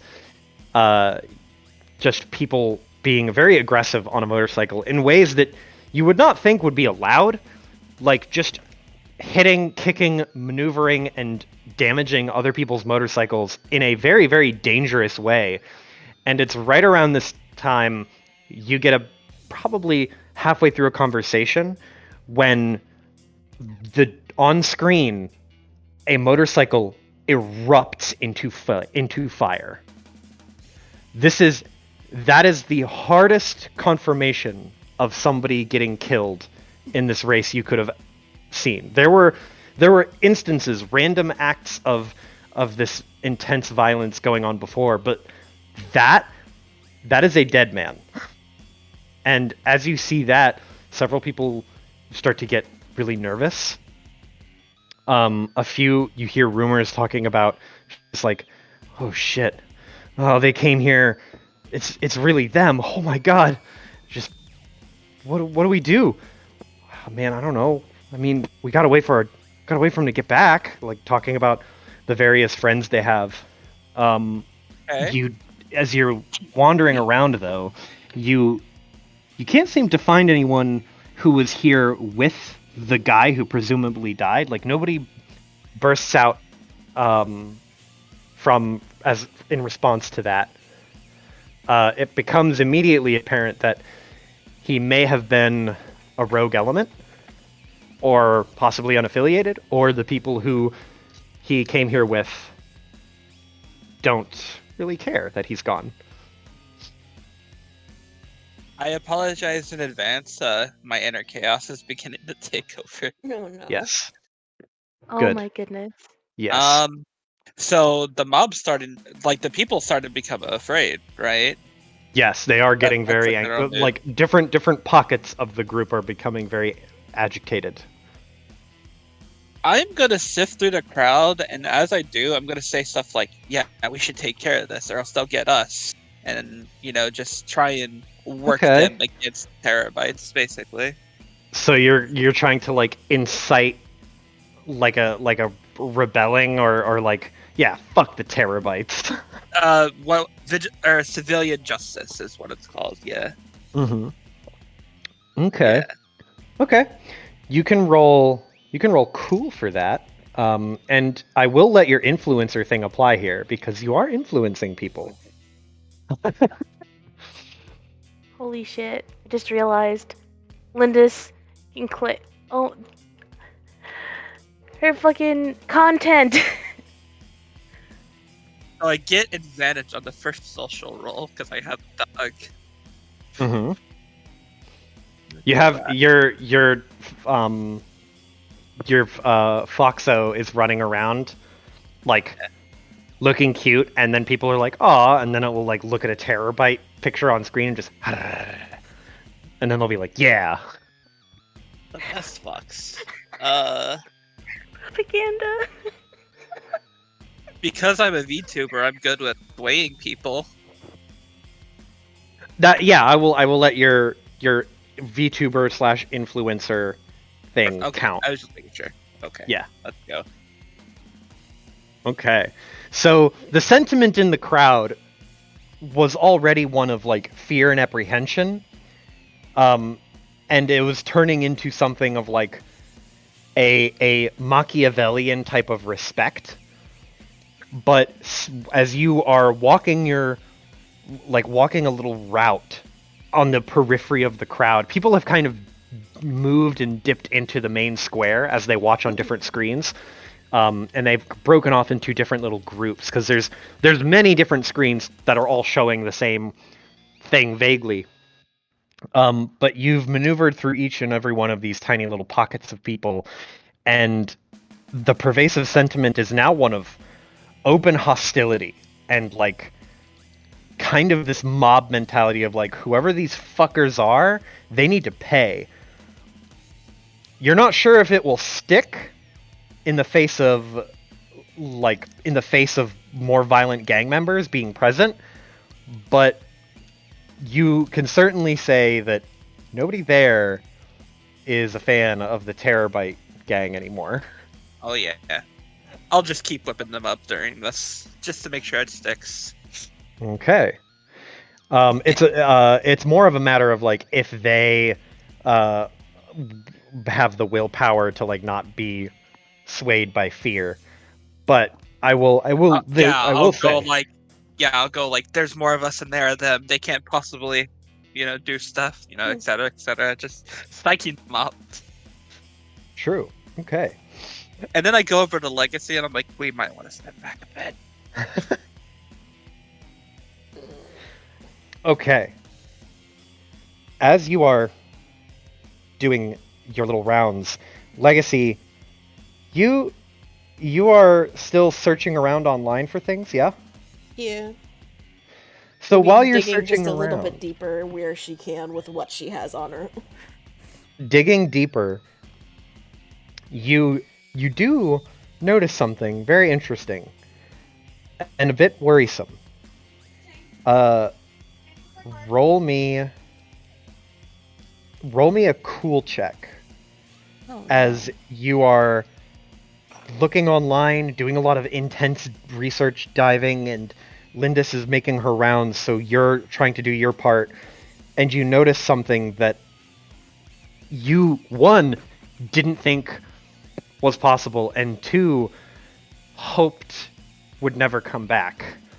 The corner of the screen of your personal phone, you see a very, very familiar set of eyes Damn on it. the screen. God damn it.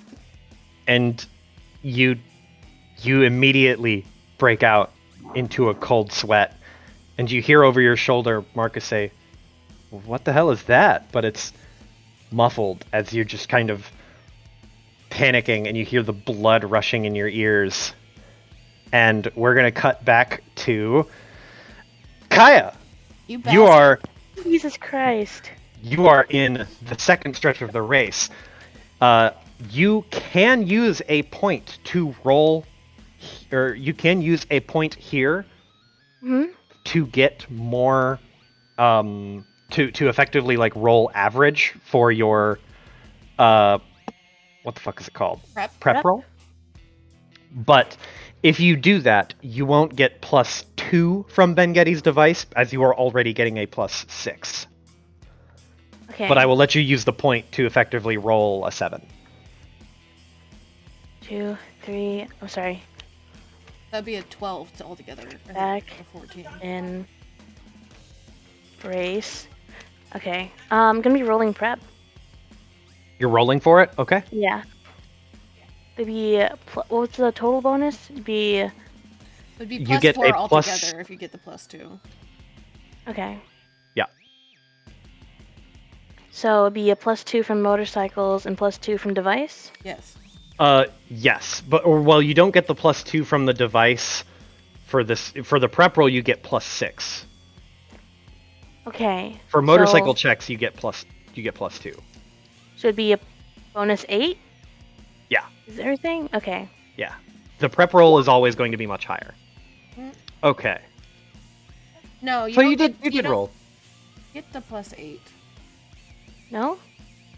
No, because that's your ability plus your 2 for motorcycle plus the 6 Mhm. from Ben Getty's device. Oh. For some Yeah. reason, I was translating the 6 to like prep shit, not rolling. Okay. Ignore me. The 6, yeah, no, the 6 is for getting prep from the device. It generates a automatic like +2 prep because it boosts the roll by 6. This is like it. So when you get above a certain threshold on your prep roll, you get an additional 1 prep. And Ben Getty's device, because it adds 6, always generates a minimum of 2 prep for you. That's why the roll is +6. But I'd rather have the total number in front of me, so I have you add it in, so I can say like, cool, the threshold is this. You get 1, 2, 3, 4, 5, whatever prep. So you get from this roll, that's going to be. So this ride is much harder, Okay. but you get 1, 2, 3 prep plus whatever you had before. So I have 5 total. Yes. Oh boy. Oh, I hope you're ready. Use it to Help stay him. alive. Yeah. Use it to stay alive this town. You can get the lead again next time. Stay alive while Mhm. you're in space. Yeah. Okay, so are you ready? Are you ready? Are you hyped? No. So you are in space, and that pervasive sense of anxiety is still like just thrumming in the back of your mind, but you're holding strong for the time being. So as you kind of snap back into it, you can hear like this muffled sort of like tapping on the side of your head. Mhm. Ben Getty is looking at you and he's saying something, but there's no comm line, so you can't hear his voice. He's just saying things. But seeing his face and seeing his animated persona, it kind of snaps you back into it, and you're like, holy shit, I gotta focus, or we're not gonna actually make it back. I don't care if I win or lose the bike. I just need to not die. And you snap back into the race. Unfortunately, you lost a lot of ground that you lost a lot of the ground you gained during your lead. So as you snap back into focus, snap back to reality, oh, there goes gravity.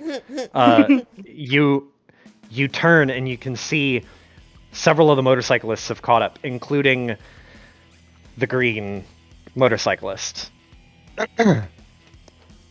As he rockets outside, there is this the silence is intense and heavy. Despite having no audible noise, you feel this.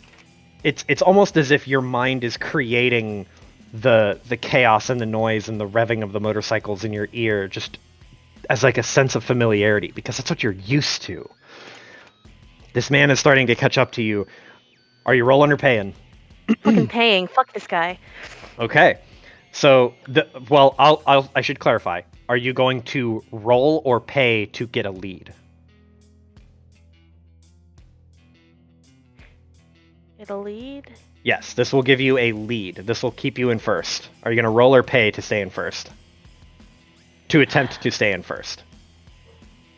Alright, I guess she'll pay for it. Okay. So you shake your head, snap into it, and immediately rocket ahead. You can feel Ben Getty's device just like heating up. Even through the cold vacuum of space, you feel the familiar like hum and warmth of your bike beneath you. And it's a little warmer than you remember, but it's okay. At least it should be. As you're going though, it starts to look like a Mute City race from like some F-Zero shit, where you have cyclists who are going onto effectively undersides of the road. As the road is this massive, like rounded pylon type of thing, you're able to ride underneath it, quote unquote. So you can see motorcyclists going up and down and up and down and around, almost like an inverse tunnel. You see that green motorcyclist. He is kind of weaving, trying to keep on your tail. He does not have the weapon out, but in the background you can see a bunch more chaos unfolding as other members of different motorcyclists and gangs have broken out into ramming into each other and fighting, and like no holds bar. This is turned into that fucking like wave racer game where you can just punch the fuck out of somebody. Jesus Christ. Okay. Are you rolling or paying to keep your lead? Oh my god. Okay, I have a question about the mechanics real quick. Uh-huh. So, would Kai have to roll to dodge his attack, or did he just have to roll to hit her? It depends on what he's doing. So if he is trying to shoot you, you would have to roll to not get hit by it. If he is trying to ram or punch you, he would have to roll to hit you. But the gun, it is incredibly fast. So it's not really a matter of him aiming so much as it's like, as long as he gets the end of the barrel pointed at you, it's more than likely gonna hit or cause some amount of damage. Okay.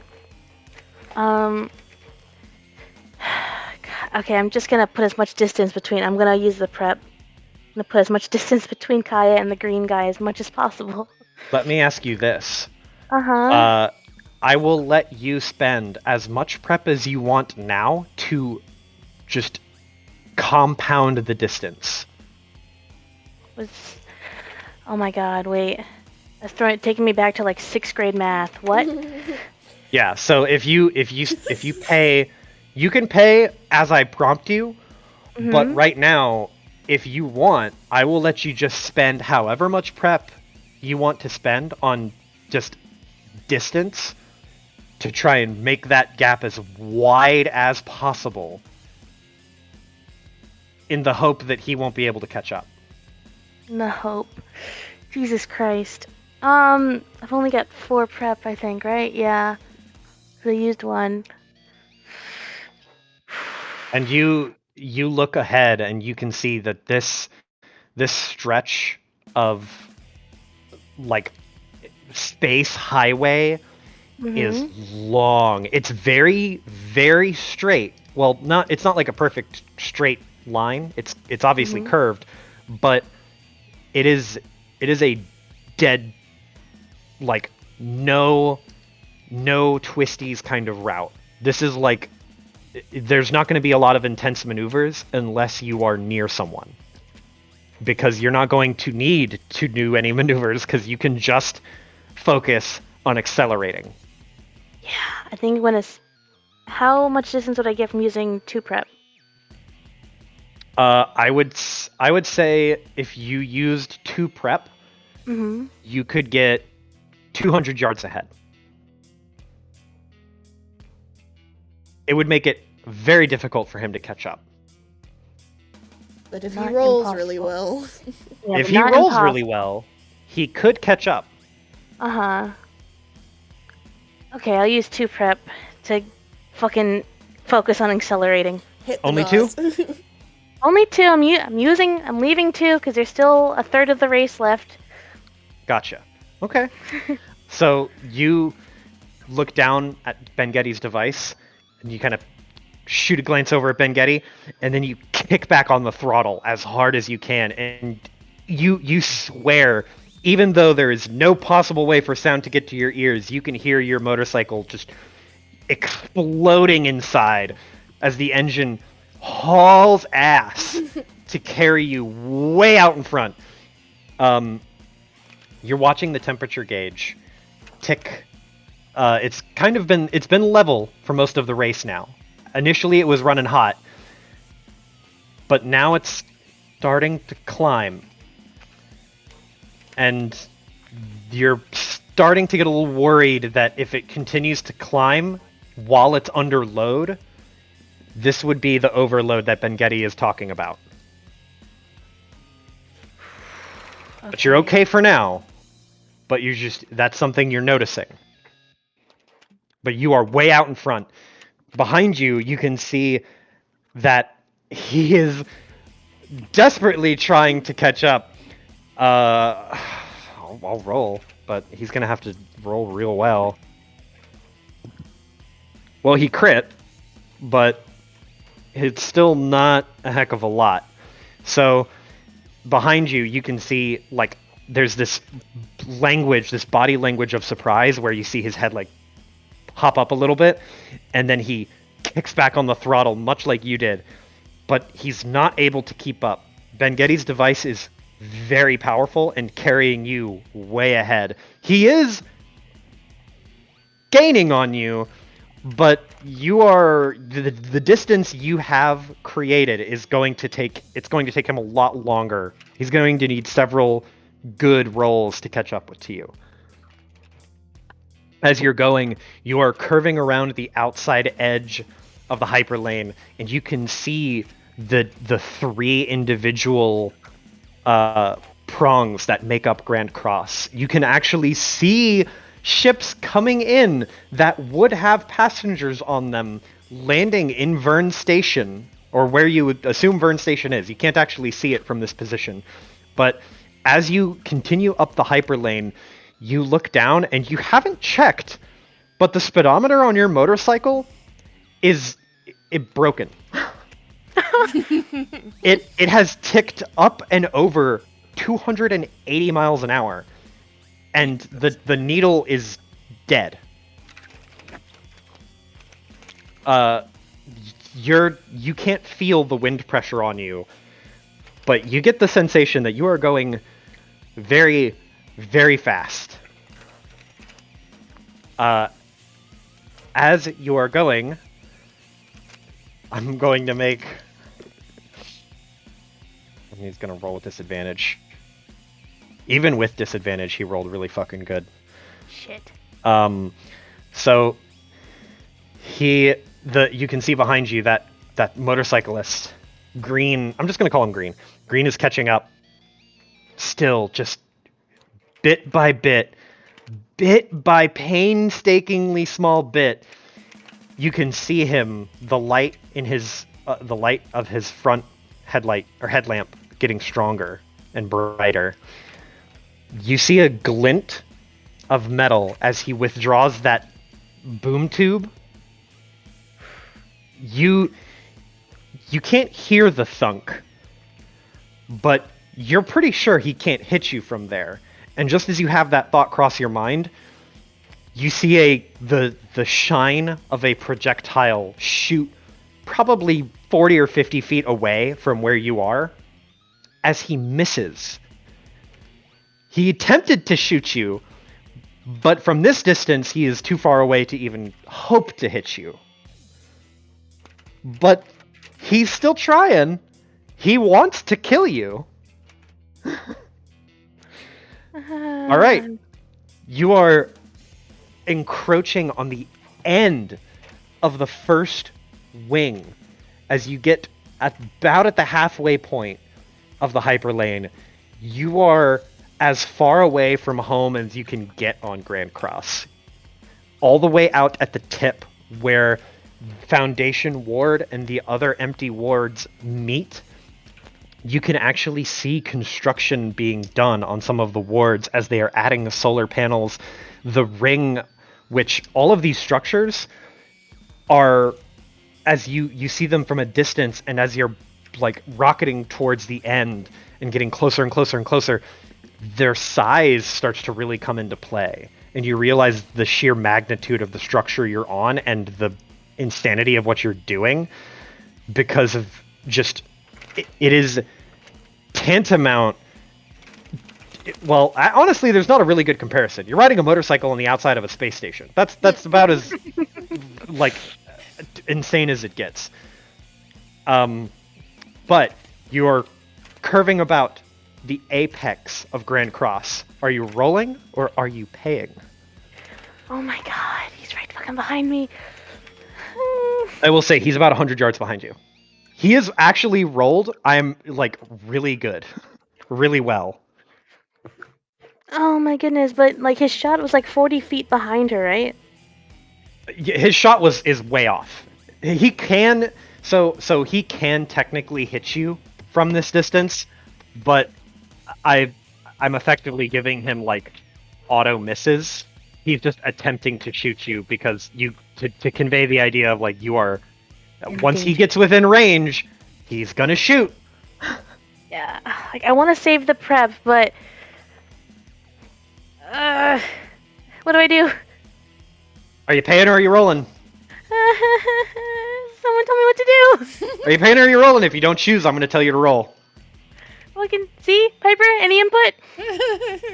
Actually, I'll make it worse. If you don't choose, I'm gonna tell you to use a prep.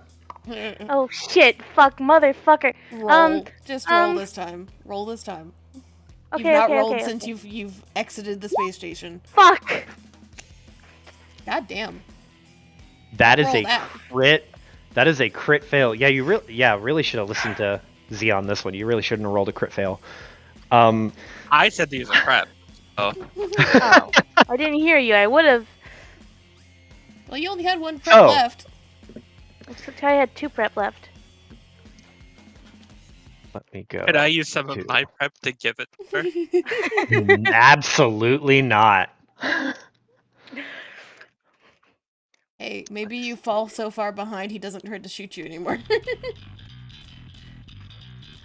Fuck Oh, it. Like, what's I don't care. I just want to get out of this shit alive. Fuck it. Take the bike. So, you look back over your shoulder to see how far he is, try and gauge the distance, and you're not used to the road being like a cylinder almost. So, as you look back over your shoulder, the slight tilt from your hands on the controls of your bike cause you to loop, and you are going so fast that you do not have time to correct. You send yourself rocketing around the outside of the loop. I'm saying rocketing way too much. You send yourself shooting around the outside of the actual road and going around it like a snake almost. Basically doing this corkscrew maneuver on the road. You are losing a lot of speed as a lot of your force is being dragged in different directions, and you are getting extremely disoriented because Grand Cross, the station, is actually just spinning around you. You can see it over your head, around to your left, around to your right, over your head, around to your left, around to your right, over your head, over and over and over and over and over. And after a brief moment of spinning like that, you close your eyes and you just let yourself feel the road again. Trying to get back to that zen moment you had earlier. And you open them and you can see that you're upside down with Grand Cross directly above your head, as you can see the wings of the very many wards below you. But thankfully, you are not spiraling in out of control. So Now the question is Green on the same side of the tube You- as she is? you do a quick look around and you can't see him. You don't see him behind you or to your sides. Is he in Are you front spending of a her? prep or are you rolling? Oh my god. You can't roll badly twice in a row, right? Spend a prep or roll.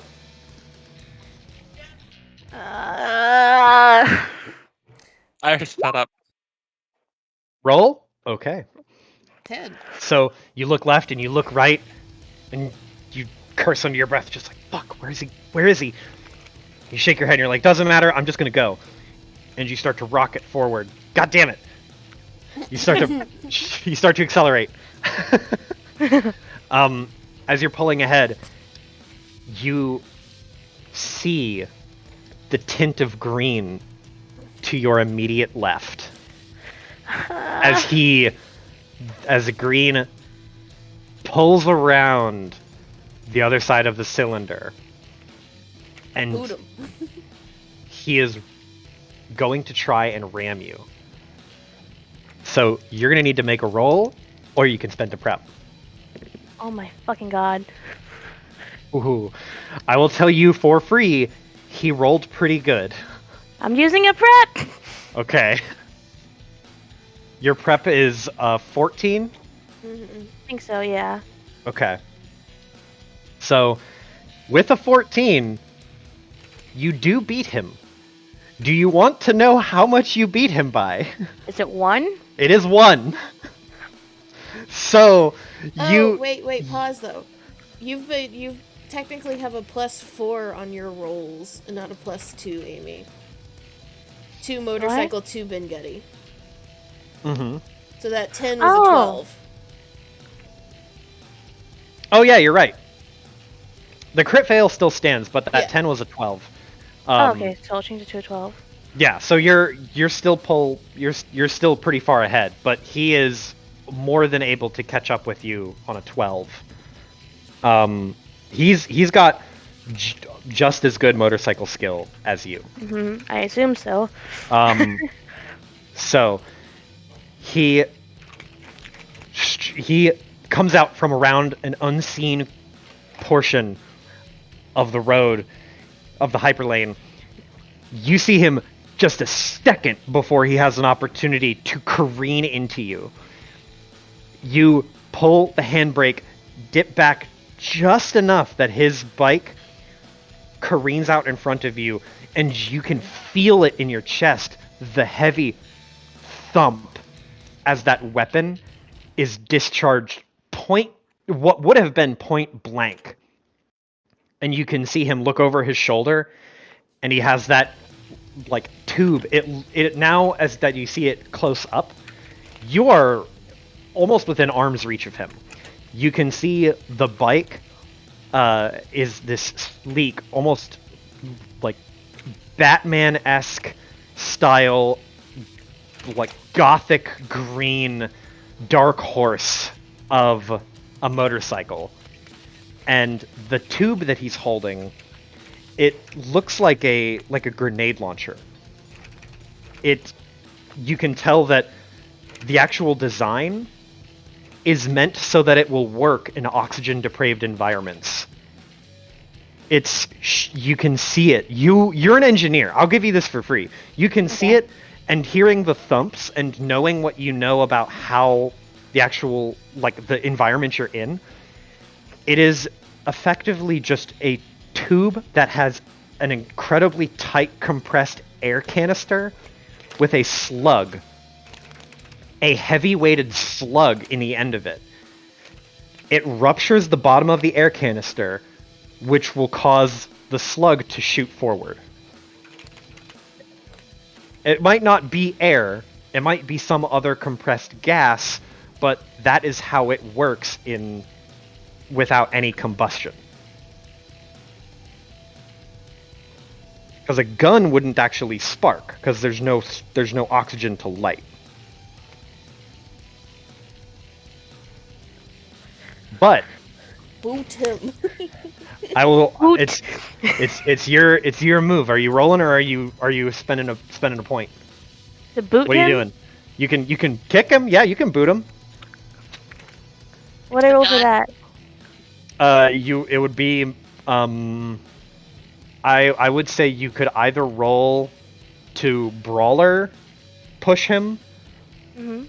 or you could roll to motorcycle. Motorcycle. I don't have You're gonna- brawler anymore. You're gonna motorcycle him? Okay. Do I still go ahead. get the +2 from Ben Getty's device? You haven't been getting that gun. Because you are going so fast, Hmm. I will let it apply. Okay. You're gonna see why that's not why that's fair in a moment. Okay. Oh fucking boy. Got 12. Hell yeah. All right. So taking advantage of this moment where he's just a bit ahead of you, you kick back on the throttle, fly forward, and rear up a foot using the speed of the motorcycle with the enhancement of Ben Getty's device.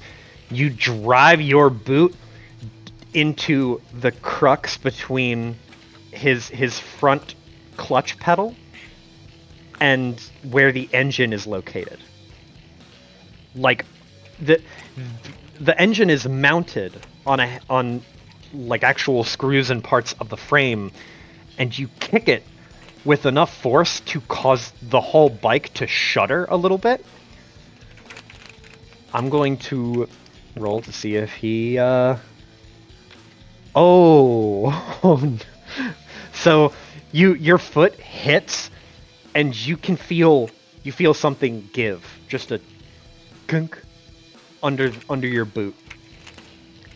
Which this dude peels away, disappearing over one end of the cylinder and popping up over the other end. And he is now behind you. He lost a lot of speed from that, but before he gets away, or before you get away rather, he is going to try and hit you back. So you can roll to try and accelerate, or you can try to meet his blow head on. What does that mean? Is there anything you want to roll to try and do, or are you just how do you want to play it? Don't think of it like 5e where it's like you can't do one thing, or it's like not your turn, his turn. It's like this. It's all super narrative and fluid. Right. Okay, I completely forgot. I'm so sorry. Yeah. No, don't be. It's weird. Okay.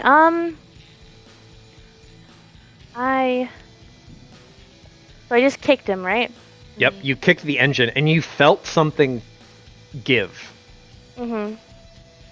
Okay. So this is a little stupid, Mm-hmm. I'm a fan. but and so I'm asking you for permission for this because I think Mhm. it's funny. So Kai has a first aid kit as one of her assets, Yeah. and I always pictured that she kept it on her bike. Sure.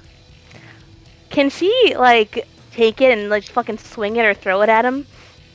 Yeah. So you're just gonna grab it off the back, Not just like a metal fucking box, just fucking. Whoosh. Yeah, like you 280 reach back miles an hour. behind Yeah. Ben Getty. It's like it's situated short like enough. behind his butt. So you reach behind, grab it, yank it off of the tail end of your bike. You're doing this under so much adrenaline and stress that Mhm. you pull the actual mounting bracket off, You feel the snap of the bracket. It's not like a big deal. It's just now Okay. you have to reattach it at some point and spend $20. Mhm. But you grab it, wrench it free in one quick motion, and swing towards his head. Are you spending a point to hit him, or are you gonna roll? She's got 1 point left. I feel like this is important. Yeah, roll the I'll prep spend for the this. point. Yeah. Okay, so that gives you an automatic 14. 7, 14. Okay.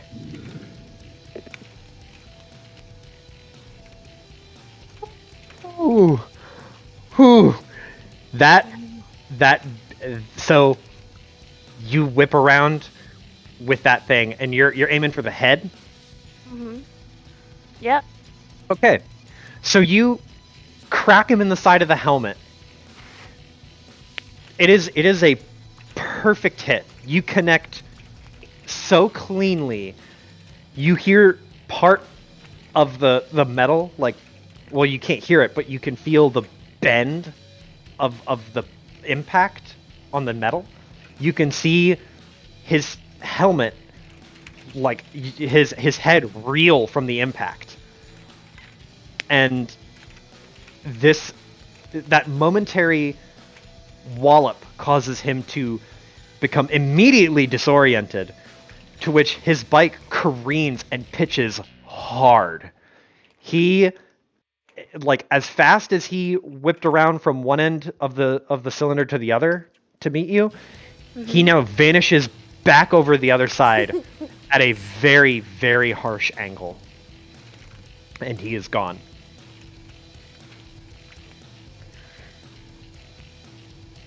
All right, you're out of prep, aren't you? Yep, I'm out of prep. Okay, Clear that. roll to accelerate. You're gonna roll to try and keep your spot. Okay. 16. Okay. Now I need you to roll me. I need you to roll me 2d6 plus 2.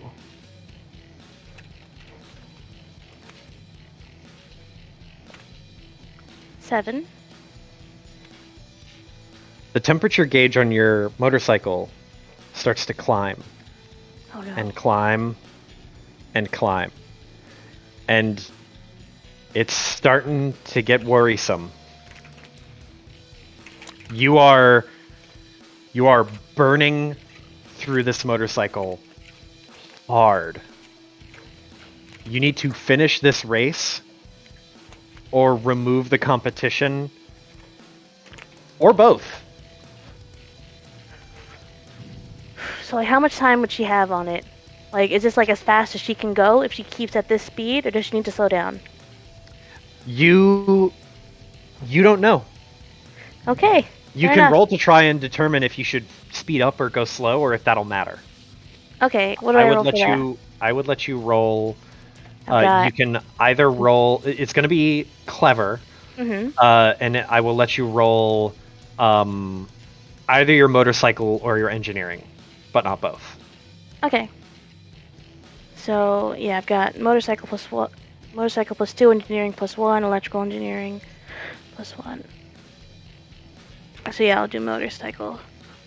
And I'm gonna decrease from Ben Getty's help, right? You do not get a +2 from his device. Yeah, I figured. 15.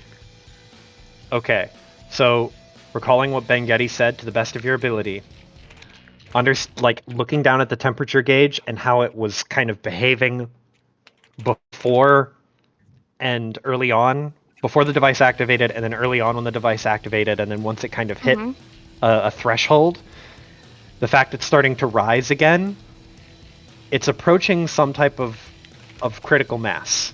It is getting way too hot. At this point, you are not 100% certain, but you are guesstimating with your knowledge that it is past the point of saving. You need to finish the race with as doing little strain as possible so that you can get off of the bike and get rid of the thing. It has reached a point where it is going to fail. It is just a matter of, are you going to be on the bike or off? Okay.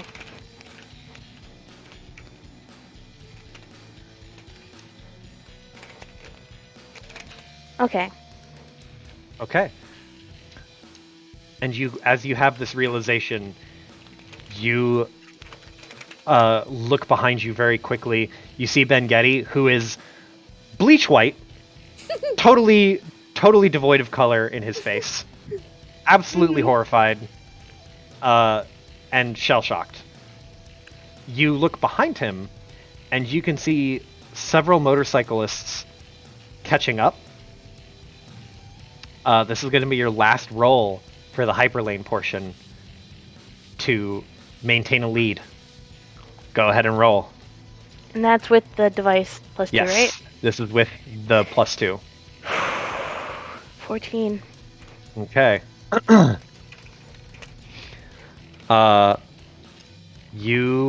Let's see, we got 1, 2.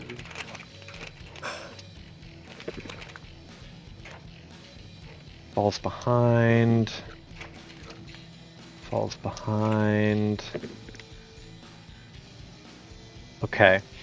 So, as you are speeding down this last stretch of hyperlane, it almost amazes you how quickly this whole scenario seemed to happen and then end. The hyperlane portion, so the actual route that you took, you went from Seahin Ward. If you look here, if you look at this image, you go from Seahin Ward to the outside area of it, along that blue line above Maru-Q, above those 3 blank cells, over and then back down towards Seahin Ward. So, like, riding the blue line? That's effectively where the hyperlanes are. Holy shit. Yes, you're in space! This is fucking crazy! Mm-hmm. I didn't... You are having a motorcycle race and battle in space! If Kaya lives through this, she's gonna beat Chain's ass. Oh. Oh. You are on the home stretch. Composure. Only a handful of motorcyclists are even remotely close to you. Okay. Were it not for your critical hiccup earlier, you would have been so far ahead and in the clear that it would basically be pointless to roll, except to check for critical misses. But there is a chance that some of these spare motorcyclists can catch up to you. And you can see in your rear view the distinct hazy yellow lights of a second Terabyte member. Motherfucker. But you're moving in to the home stretch, and as you do, we cut back to Lindis Legacy, Marcus, and the rest of the back home Square Anxiety Squad. Okay. You're watching this. Well, Legacy, you saw the eyes on your screen.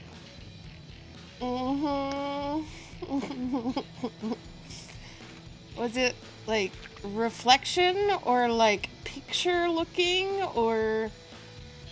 It is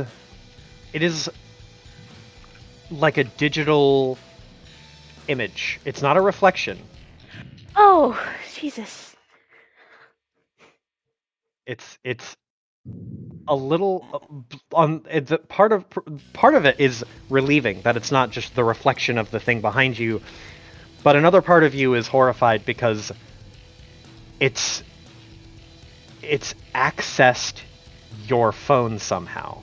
It has contacted you. There's a fucking virus in my arm. I don't like it.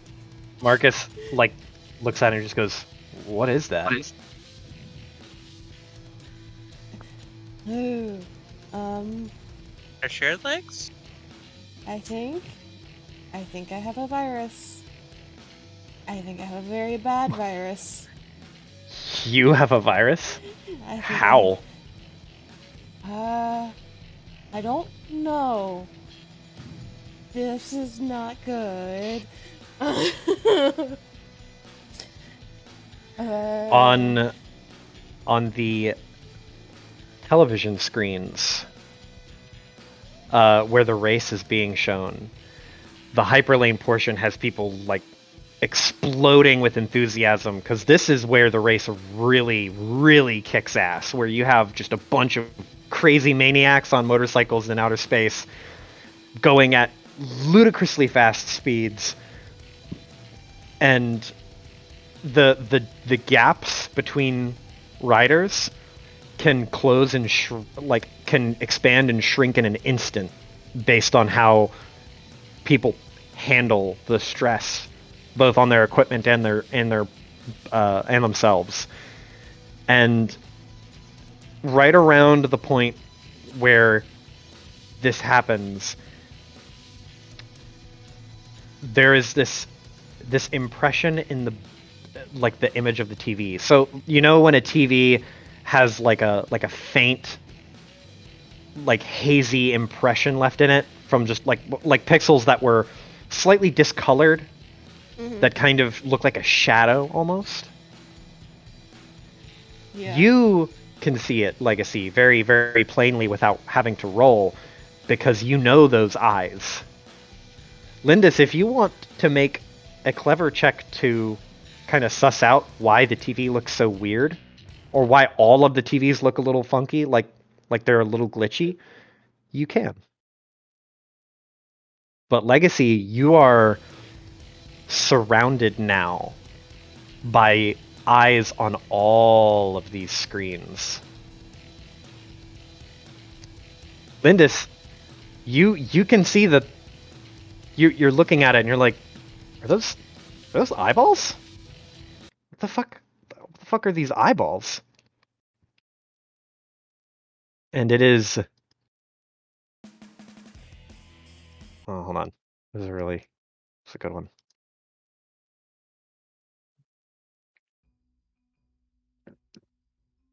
Okay. Yeah, but Lindis, you see what looks to be like a series of images of just two very weirdly shaped. They're anatomically correct. They're not like cartoon eyes, but there's just something weird about them, the way that they're shaped, the size, the ratio of the distance between them to the size. It's a little weird. It's a little unsettling. But you can see them. But I couldn't figure anything out about them. You can just know that they are eyes and they are on all of the screens. The Hey, implication being you some get kind of like a retinal scan on those things. Huh? Do a retinal scan. I know what those are already. Marcus looks at the screen and just goes, Share with the rest of the "What? class. What are you looking at? Retinal scan on what? The eyes on her arm?" Those are very realistic eyes. They're not cartoon generated. You Well- know how I told you I went into the sewer yesterday and saw What, shit? the thing with the mole people? It wasn't a mole person, but the thing had those eyes exactly. Now she's talking. She's gonna wait. try and like run something to like see if she can like, I don't know, isolate whatever the fuck is on her arm, or see if it is Yes. a program or anything that's on her arm. You can go ahead and roll a clever plus your hacking. As you're having this conversation, Marcus is getting exponentially more confused. Just like, you went to look for mole people? What? Wait, where are you seeing eyes? Are you seeing eyes that are just on things, or do you mean like the things on her phone? What do you mean you went into the sewer? He's not saying this with like any degree of malice. He is just fucking confused. Linus just pats him on the head. Uh, I'll explain once I figure out what the fuck is wrong. what the? This is what you're getting into bed with. He immediately just goes red in the face. It's like that is super. She's, but. It's okay. She's pretty amazing. Wink. Like fumbling around, like his words just awkwardly shuffling back and forth in his cool jacket.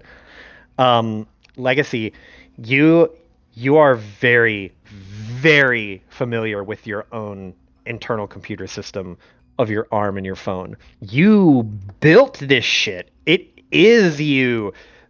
With no effort, you are able to sweep through your internal system, and you find that there was a single packet, or rather, not a single packet, but a single series of packets that was sent. It's not a virus so much as it is an intrusive program that all it does is display these eyes. You can remove it without any issue. You are able to suss out the cause that it was picked up from. You're able to determine that this is a very, very unusual type of program that was able to effectively transmit itself to your arm, then force its way into a portion, like a visible portion of whatever system would be in front of someone's face so that they could see it, and it would change whatever pixelation was being displayed so that the person could see its eyes. It is very intentionally made to be looked at, to be observed. Is there any way that I can isolate it so that it is not affecting, but I can tear it apart Yes. later? Absolutely, you are able to quarantine it in such a way that it like is locked in a portion of your arm such that you can examine the components a bit more thoroughly. Doing the quick examination you did, you aren't looking at the actual makeup of the code, but you have a good idea of what it could look like just from the function. But yeah, you're able to quarantine it and hold on to it for later.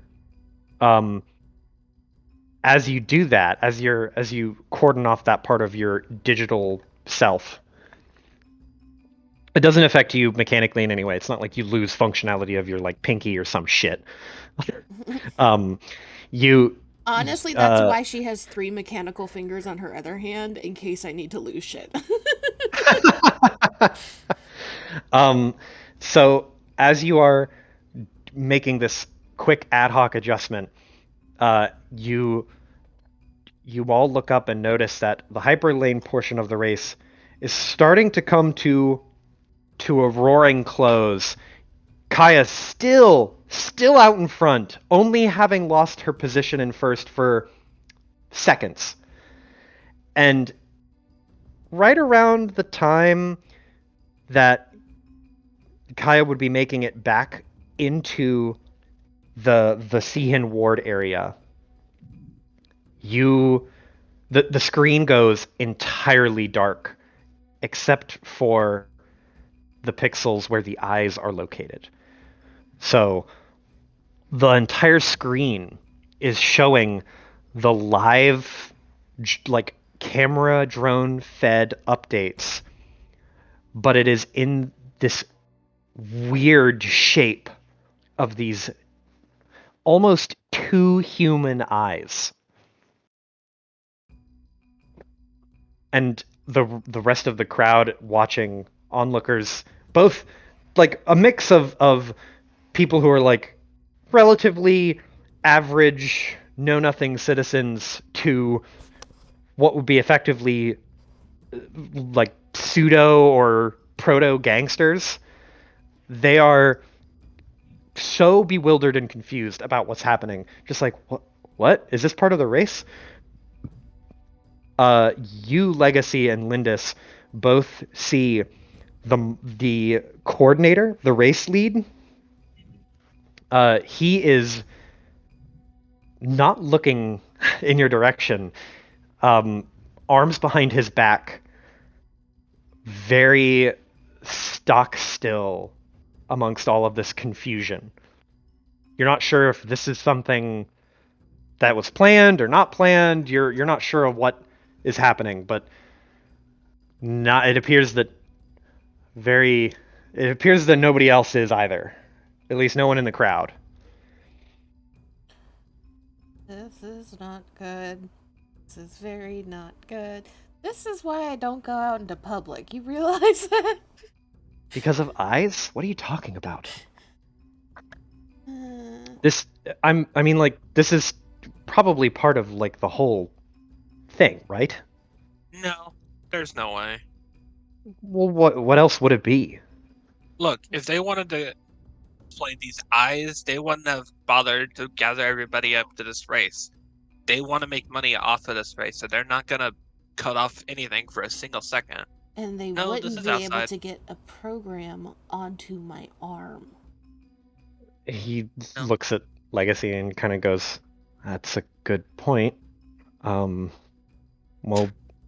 I don't know. What does this have to do with mole people in the sewer? Do you want to elaborate on that?" She went into the sewer looking for mole people the other day, and she apparently ran across like an electrical terror or something like that. I don't know. I was like half paying attention, something like that. She often talks about weird theories. What? I was paid to go in and look for the mole people. I thought it was going to be easy money, but there was actually shit down there, and it had Saying those mole eyes. people too. Who paid you to go look for mole people? I don't know. They sent me money afterward, so somebody. What? What? None of this makes any sense. Did you not think that this was like fishy at all? Which also makes it entertaining. Well, I mean, true, but well, now we have this hole, and as he gestures up to one of the larger screens on the street side, these screens are very similar to Times Square. There are some that are curved and shaped in unique and fantastic ways. He gestures to one that is curved inwards, such that the actual visuals appear to be almost three-dimensional. It has like depth to the image almost. And as he gestures to it, the eyes, they look at him directly, or at least what you imagine would be looking at Marcus directly. He's not looking at it. He is more interested in talking to you about whatever weird bullshit. But to you, Legacy, and you, Lindis, it looks like the eyes are looking directly at him. And after a brief moment, you see the TV start to bend. And at first you think it's part of just the three-dimensional visual aspect of the TV, and then you hear this cracking and shattering and this twisting sound of metal and circuitry and electricity just going absolutely haywire. And that TV shuts off as what protrudes through it looks like a sharpened pseudopod protruding about 10 or 12 feet through the middle, like a like a macabre looking lance. And as it shoots out, the whole crowd just screams and hoots and haws and just, what's going on? I don't know. And then Marcus looks up at him and just goes, whoa, what the? Yeah, as soon as it starts to like have like shatter and break, Legacy would have just like reached out, snatched him by the collar, and like dragged him a little bit further away. And then You start to drag him away. She's doing that, like turning to Lynn, just fucking believe me now. What the fuck is that? The tendril bends downward and starts to grope around the edge of the broken parts of the TV and just absorb it. It's the TV bending at first from strain in a very bizarre way. In a very typical way, where you would expect, like, if you were to bend a TV, it would crack and shatter and break. But then it starts to almost liquefy as it's pulled into the pseudopod. The electricity, the sparking and lights go out as it is absorbed into the form of this creature. And right around this time, we cut back to Kaya as she finishes the race. Oh my fucking All right, God. Kaya. Hold on, Hope- let me finish writing this down. The metal liquefies and you said gets absorbed by the creature? I'm yes, going to make absorbed into the creature's announcements. body. You have me for 30 minutes. Okay, no, it will be over soon. Don't worry, we're gonna end before too long. So, Kaya, you're on the home stretch. Roll your prep roll, which is your 2d6 plus 3 plus 8. Okay. So 2d6 plus 3 plus 8. 18. Okay, Damn. so you got another 4. Yeah, another 4 prep.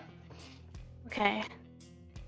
And as you come through the opposite end, you are greeted with the familiar sight of a gigantic air-sealed or airlock door, which you feel the pressure wave as it opens from space, though the silence is almost unnerving as it's just this. You feel it and see it, but there's this sort of dysphoria between seeing this thing happen, feeling the wave across your body, but there's just no noise. And it unsettles you at first, but you shake your head and you're just like, no, gotta focus. This is it. This is it. I am on my way back. I am going to finish. Are you rolling or are you paying? Oh my God. I'll pay. Okay. Are you gonna pay multiple times or are you just gonna pay the once? Oh my God. Every time you ask me that question, I get more nervous. I'm gonna use 2. You're gonna use 2? Okay. Mhm. No, so roll me 2d6 plus 2.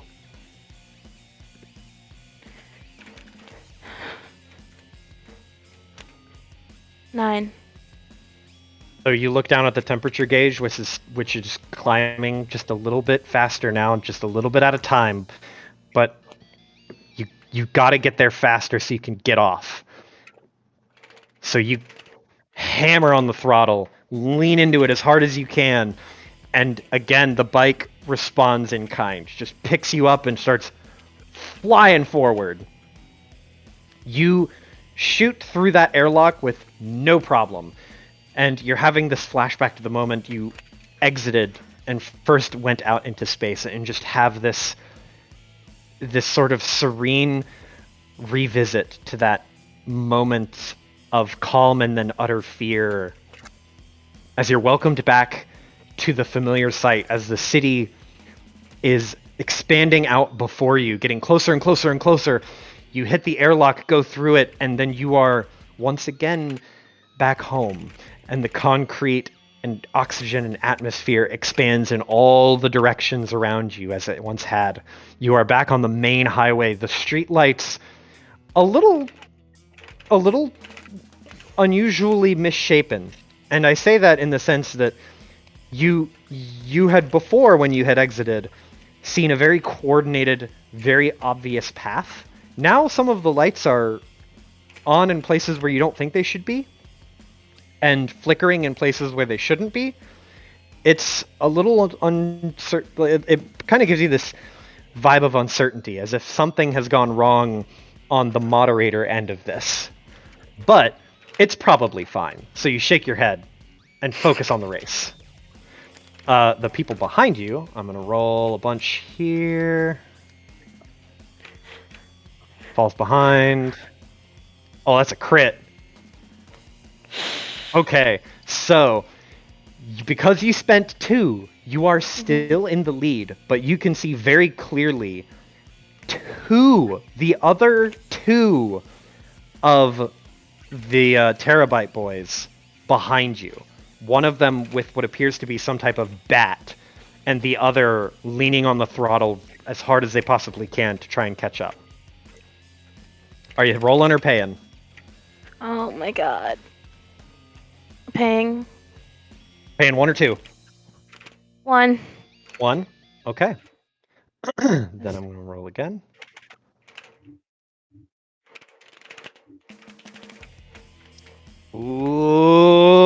Okay. So you are more focused on finishing this race than anything else. So with determination, you just press hard on the throttle. Keep up the momentum. Don't let up now. You watch that thermal gauge continue to climb. Even without paying attention to it, you just know, you can feel it ticking up in the back of your mind. As the sound rushes in all around you, you can hear all of the familiar things. The motorcycle, Clyde sounds a bit haggard. He sounds like almost like 2 pitch shifted engines slapped together, making this kind of unusual rumbling noise. But you're still pulling ahead, continuing this lead, though one that the Terabyte boy with the baseball bat looking device is still maintaining a distance. He's not gaining on you, but he is still probably about 100 yards away. One bad turn, and he will be right on top of you. As you start to pull into the downtown areas of the city and start to turn into aggressive twists and street turns, and it becomes less straightaways and intense speed, more maneuvering, and making like a lot of quick reflexes. So are you paying or are you rolling? Oh my god, I've only got 1 prep left. Paying or rolling? Paying or rolling. Fuck it, I'm paying. Paying? Okay. That's the last one. Prep. She's Well, gotta... okay. Oh no. No, it's so you go off of the highway exit, following the runway of lights that you recognize to be the moderator's influence. As you are dipping into the city, into the heart of the downtown area of Seahin Ward, you start to see the familiar neon signs, some of them lit when you're pretty sure they shouldn't be, but it's probably fine. Again, everything's probably fine.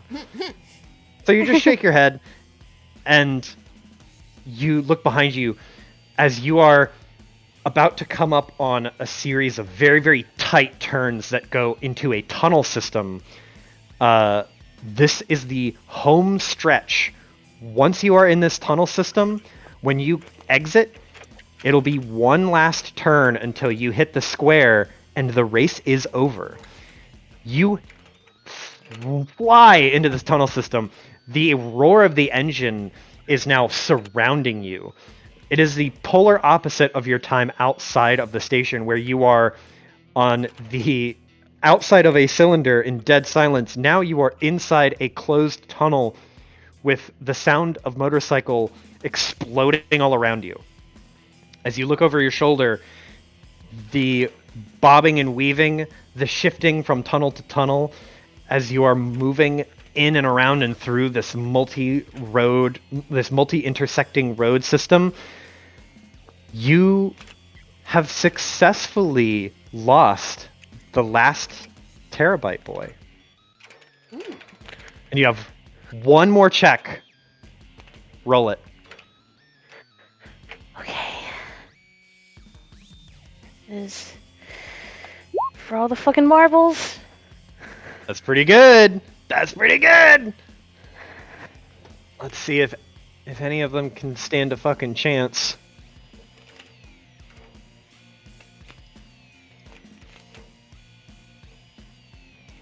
No. No way. Okay, so you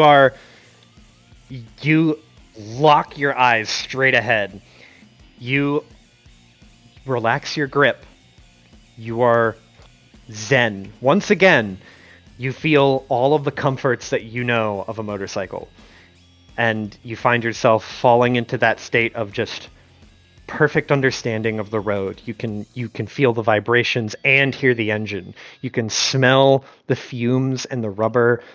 You hear the tires on the pavement and the echoes of the city around you.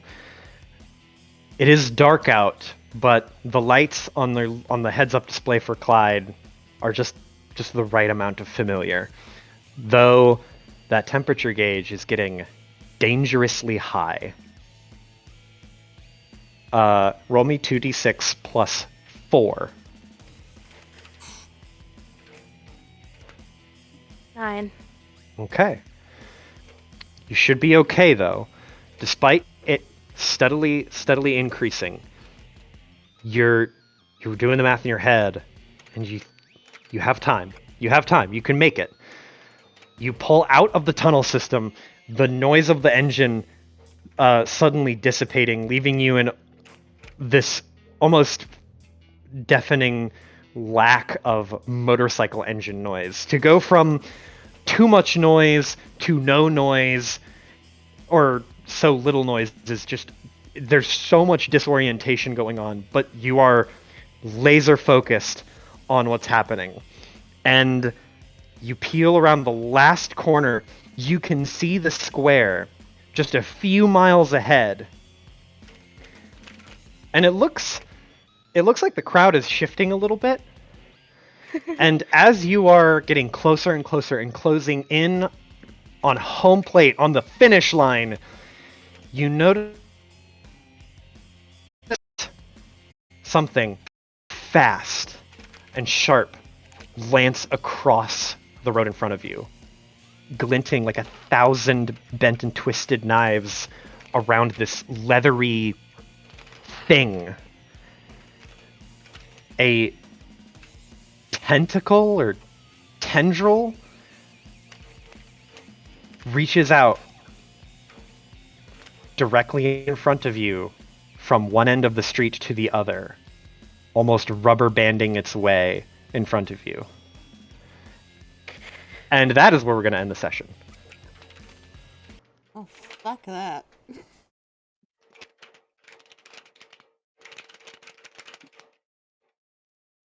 Jesus Christ. Hooray! You did it! You You did it! won. You won the race! Oh no. You won the race! You are the first in line. I don't know if I want to be anymore. Unfortunately, you are way far ahead. Fuck. But I get my money, You right? did it! It depends on if the people you bet are still around. A lot of my money. Yikes. Okay. Be safe, Gaia.